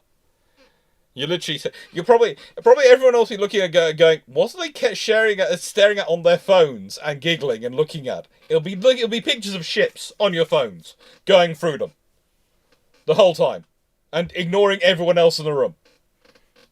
That has been done between my friend group before, so it is plausible. Yeah. But just one issue with Warspite. It's going to sound heresy, but Iron Duke looks better. That can be debated later. Alex K, how difficult would it be for the theoretical Churchill to get a few more carriers in 1935 if he knew what's coming 5 years later? Not difficult at all. You can order 2 Ark Royals for starters without putting any stress on the system. You could order 2 carriers a year without putting any stress on the system.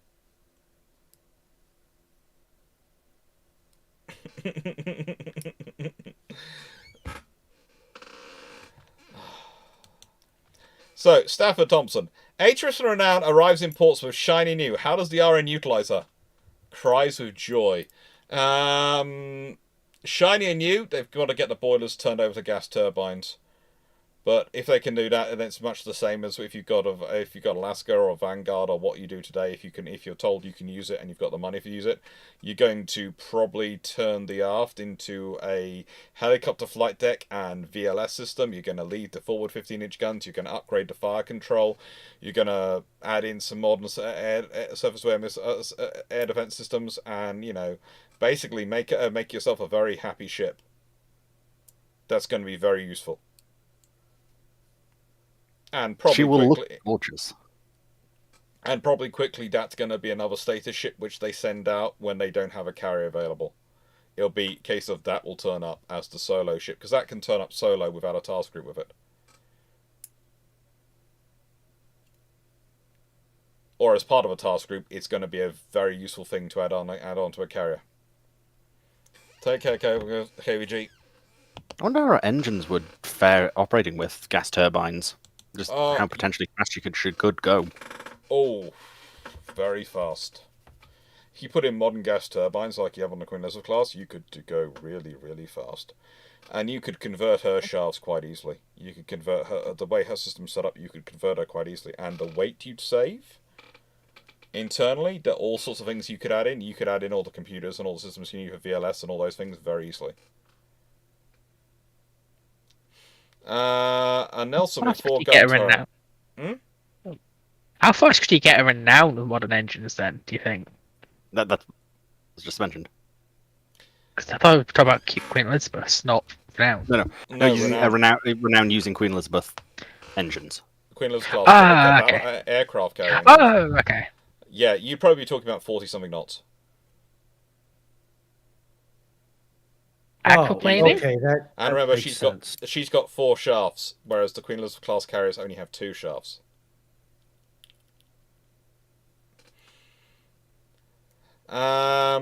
Poseidon, Nelson's with 4 gun turrets. As in, do they mean if you're going for a 4 turret design, you're going to go for a pair of turrets forward, a pair of turrets aft, and you have a balanced ship. You don't have an all-forward armament. I was trying to figure out if they mean 4 turrets or 4 guns in the turrets. Aye, quad turrets, then they'll be exactly the same.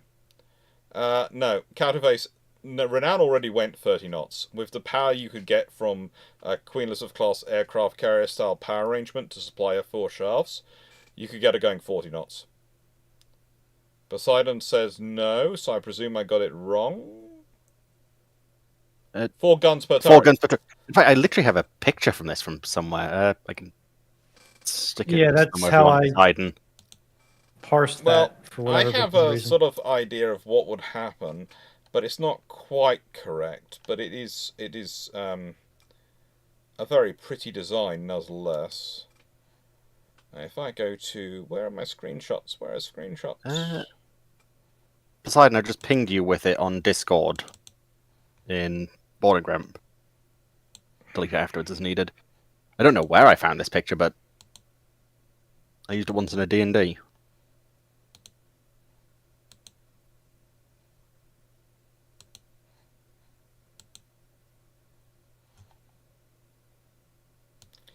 So, if you have quadruple turrets, this is I think if you have quadruple turrets, I'd say you end up with 2 turrets forward, 1 turret aft. This, a fine example, of course, has 16.5 inch guns in 4 quadruple turrets, and is the answer to the question of, I felt I needed some more DACA. It's also the answer to the question of, once you consider I also had them made autonomous as automatic as semi-automatic firing, that you have an impressive, or a shrewdly impressive and scary rate of fire. It's fun. It's capable. Ooh, that does look nice. Yeah.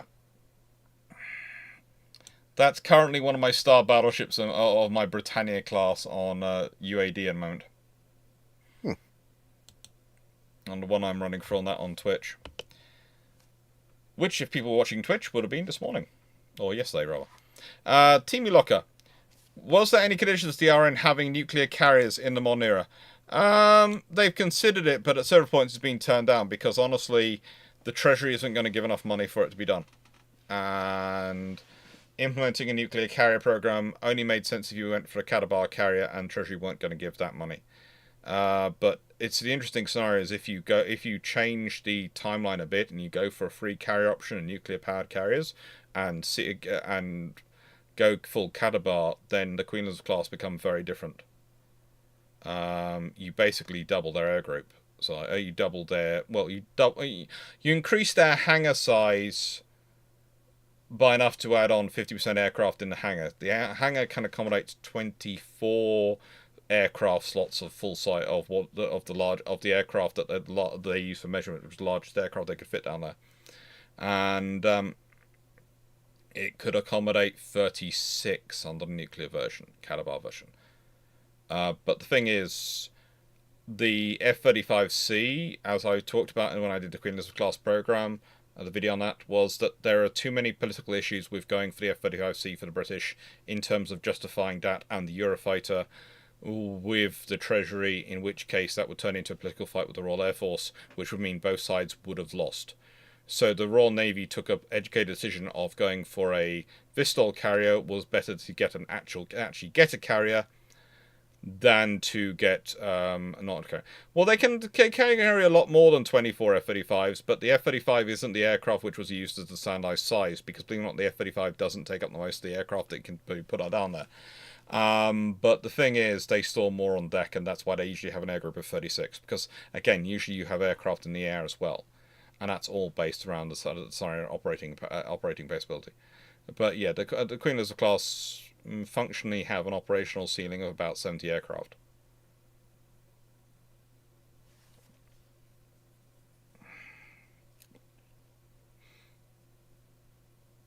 But yeah, it would have been the Queen Elizabeth's. If they'd been Kadabar, the trouble is the political arguments that would have caused in terms of the aircraft procurement. And also, you have to remember, as they originally planned to be procured, it was quite sensible to go Vistol, because the idea was you would have 3 LHDs, which would also have Vistol capability, and so you'd have 5 flight decks that could all take the same aircraft in variations of numbers. So that would mean you would have a guaranteed, with 5 flight decks, you could guarantee one of those for an air defense configuration or strike configuration. It might be an LHD doing an emergency because neither of the carriers available, but it would still be better than nothing. And you could guarantee having an amphibious configuration, and it would make sense for a medium-sized global power like Britain is, which is a global power or in the medium power ranking, to have such 5 ships and have the interoperability. It all makes sense when you build the sodding plan. What makes plans look stupid is when you don't build the sodding plan, when you build a section of it. No, counterface, that wasn't the thing is, it's always better to have more flight decks and if you have more money, but it wasn't it was the fact that they were limited to 2 carriers and they're supposed to have the 3 LHDs, but they didn't get that, so they've got the 2 carriers. And yes, it would be better to have more carriers, but that's only if you're going to get the aircraft and things for it. And the realization was that you would never get enough aircraft to have more than 2 full carrier groups, or rather, the strength equivalent to 3 full carrier groups. Whereas if you have the aircraft, if you have the ability to put 36 on each of the 36 on each of the carriers and 12 on each of the LHDs, that works out as 108 aircraft. That's 3 carrier groups. You would then have 5 ships. How does them being Katabar affect the VTOL? Because if they are Katabar in their configuration, A, it won't be a sufficient operation for Vistol aircraft, but B, it means you go for the F-35C. The F-35C is also a very good strike aircraft and a very good land-based aircraft, and therefore then you have to justify having what is considered... you would have have a Vistol aircraft and a regular aircraft. You'd have 2 regular aircraft and regular air groups. So the worry was, and this is what the Air Minister's worry, that the Treasury would go, well, you can have a choice. You can either have F-35 or you can have Eurofighter. And if you don't have Eurofighter, we're also going to strip Tempest. So that's the thing you end up with, because the Treasury goes, well, why do we need 2 aircraft which are the same? Whereas if you have a Vistol aircraft and a regular aircraft, then you've got justifications for having the 2 separate fleets because of different operational capabilities of the 2 types of aircraft. It's a stupid political situation you get into, but it is the realities of modern defence. Aren't the QEs planned, fitted for emails? They are planned, fitted for is a difference. As they found when they were trying to rework the design under the Conservative government in 2010, and that scenario was that they deleted that to fit them for it. It would be very expensive because you have to rebuild the entire ship. It's basically something you might do as a midlife upgrade. It's not something you're going to do now. It's kind of like Project Dark Royal. It's a lovely idea, but it's a case of when you're actually going to do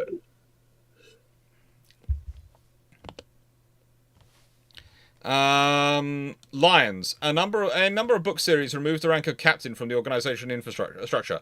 Do you think this would have any benefit modern day? No.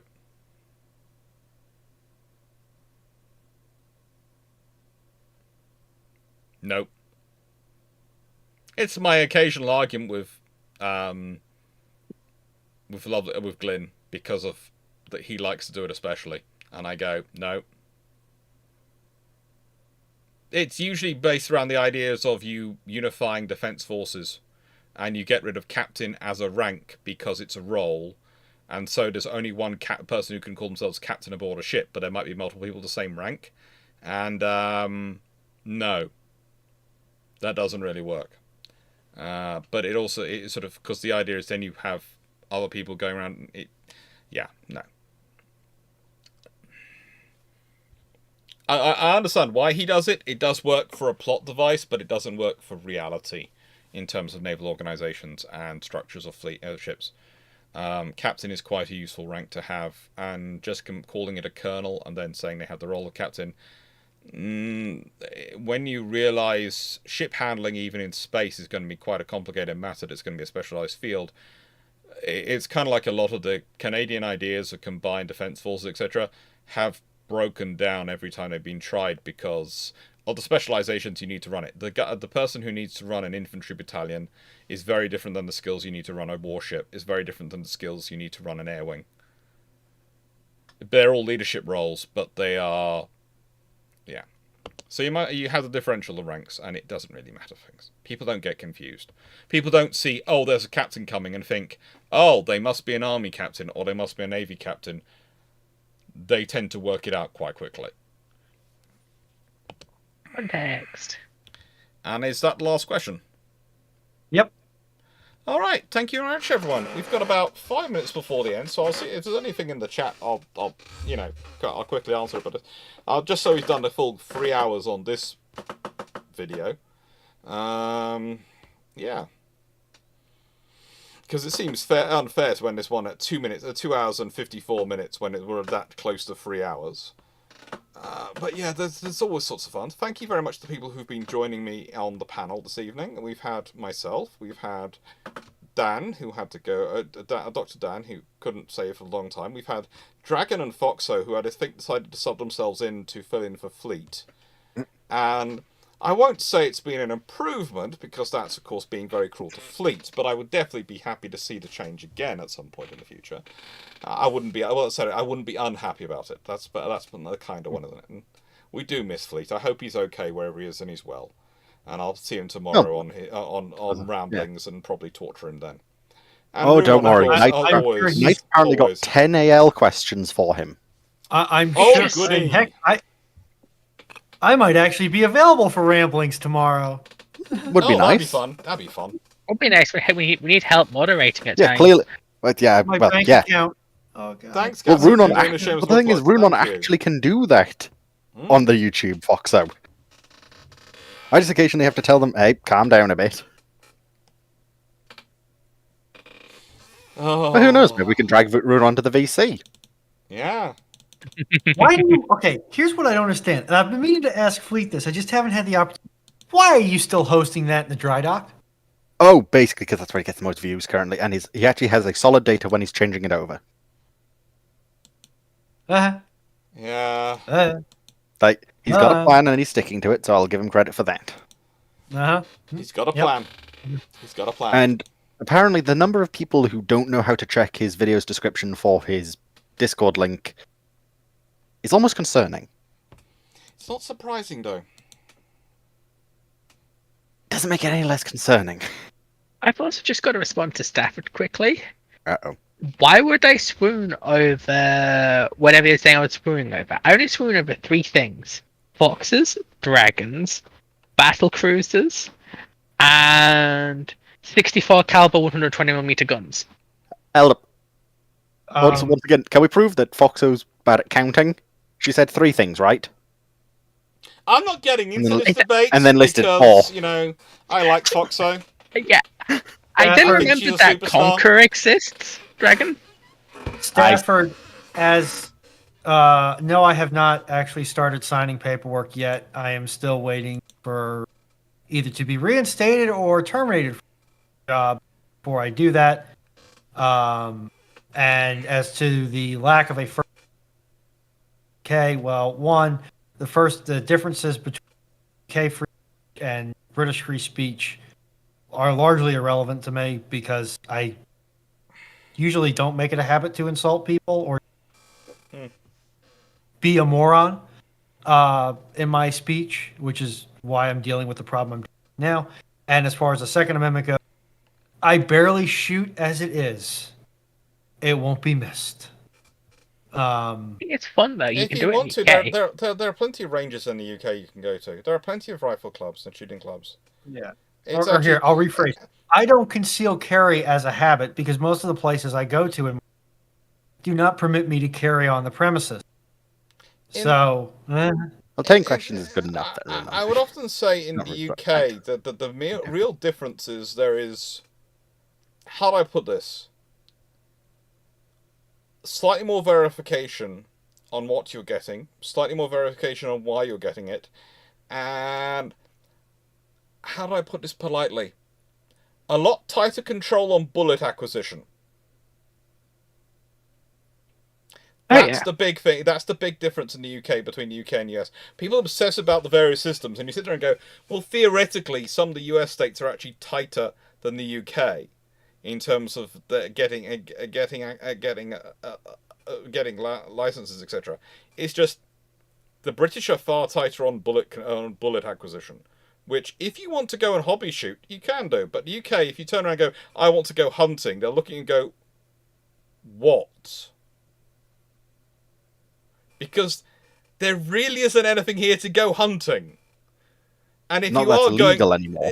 Yeah, if you're going to shoot stags or something like that, that's an arranged shoot on someone's private estate or certain areas, and they will supply the ammunition and they will make sure you have the right gun because The thing you will not do is turn up with bad ammunition and not kill the poor animal quickly. The whole thing is, you will not make the animal suffer. You will shoot it, and we will check you can shoot it properly in such a way the animal will not suffer. Yep. But it's part of a managed population, those scenarios, because despite people claiming it's cruel, etc., these things, the deer would quite happily keep breeding and breed themselves into extinction. Because deer, if they don't have deer's entire species is based around so much genetically around breeding as a way to avoid predation, to survive predation. When you've got eliminated all their predators, as you have in the UK, you have a problem. And if you want an example of that, look at Thetford Forest, which has just been stripped. Like hundreds of acres of forest have been stripped by deers. Look at Richmond Park in the UK. That's a constant management process. But unfortunately, Thetford's a lumber company in a King's Forest, so yeah, can't hunt there. So they just strip the forest every year. Then they wonder why doesn't the forest bloom anymore. That's why that's why they. I think they're planning on reinstituting the gamekeepers there, because then they would have license, and that's the other thing. Nice way. There are 3 of my cousins and a couple of the amount of in the UK, the amount of female gamekeepers we now have is really quite a fun thing to think to deal with, because it really flies against the traditional image. And the sheer amount of guns they have. At least one of them, she was planning on being a vet, discovered being a gamekeeper, and decided that was more up her street. And I would say they were very interesting parts of the spectrum. But yes, there are similarities. It's not a problem. It's a massive supply of venison. It is IKB472. It is a massive supply of venison, but as long as it's properly managed. And the UK mostly are doing an okay job properly managing it. Some forests aren't, but as said, mostly they're starting to reinstitute. Those ones which aren't are reinstituting gamekeepers, and it's the royal duchies which are having the most fun at reinstituting gamekeepers because they have to justify them. Oh god, I know around Thetford they had a wild dog issue, and the wild dog issue sort of moved into Thetford Forest, and they've stopped talking about it. Mm-hmm. There's a lot more wild dogs now, but they stopped talking about it now they've moved into the forest. Yeah. Basically, wild dogs are filling the spot of wolves. Which, when you consider that a lot of these wild dogs are related to animals like huskies, German shepherds, Great Danes, how far away from wolves are they actually? Yeah.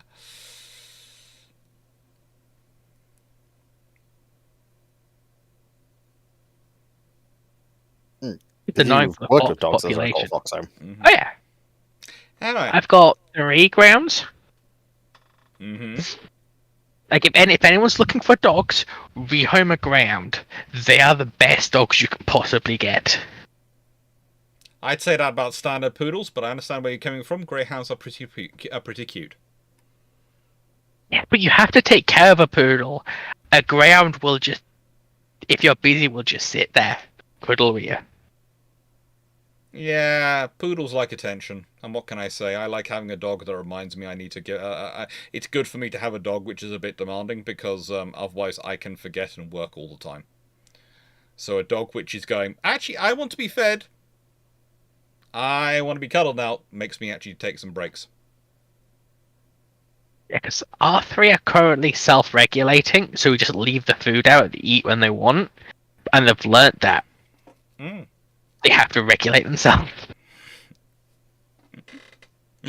Ours don't regulate themselves. The corgi would literally eat himself till he was a round. He was a round little thing that just rolled around if you'd let him have the food.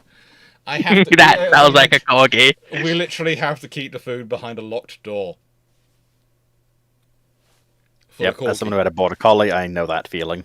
Yeah, the corgi did work out how to move a chair and how to jump up and open a door. So we have to now keep it locked. We keep the key in the lock at all times. He hasn't even worked out how to open the keys. And I agree with walking. Walking is healthy. Anyway, take care, and thank you very much, everyone, for being here. Thank you all the chat for being here. Hope you enjoyed yourselves. And yeah, I'll thank you and take care. Oh, and if you ever need company, just DM us and we'll join up. Oh, we always like having you along. We always like having you here. Anyway, take care, everyone. Toodles, and take care. Let's do that. And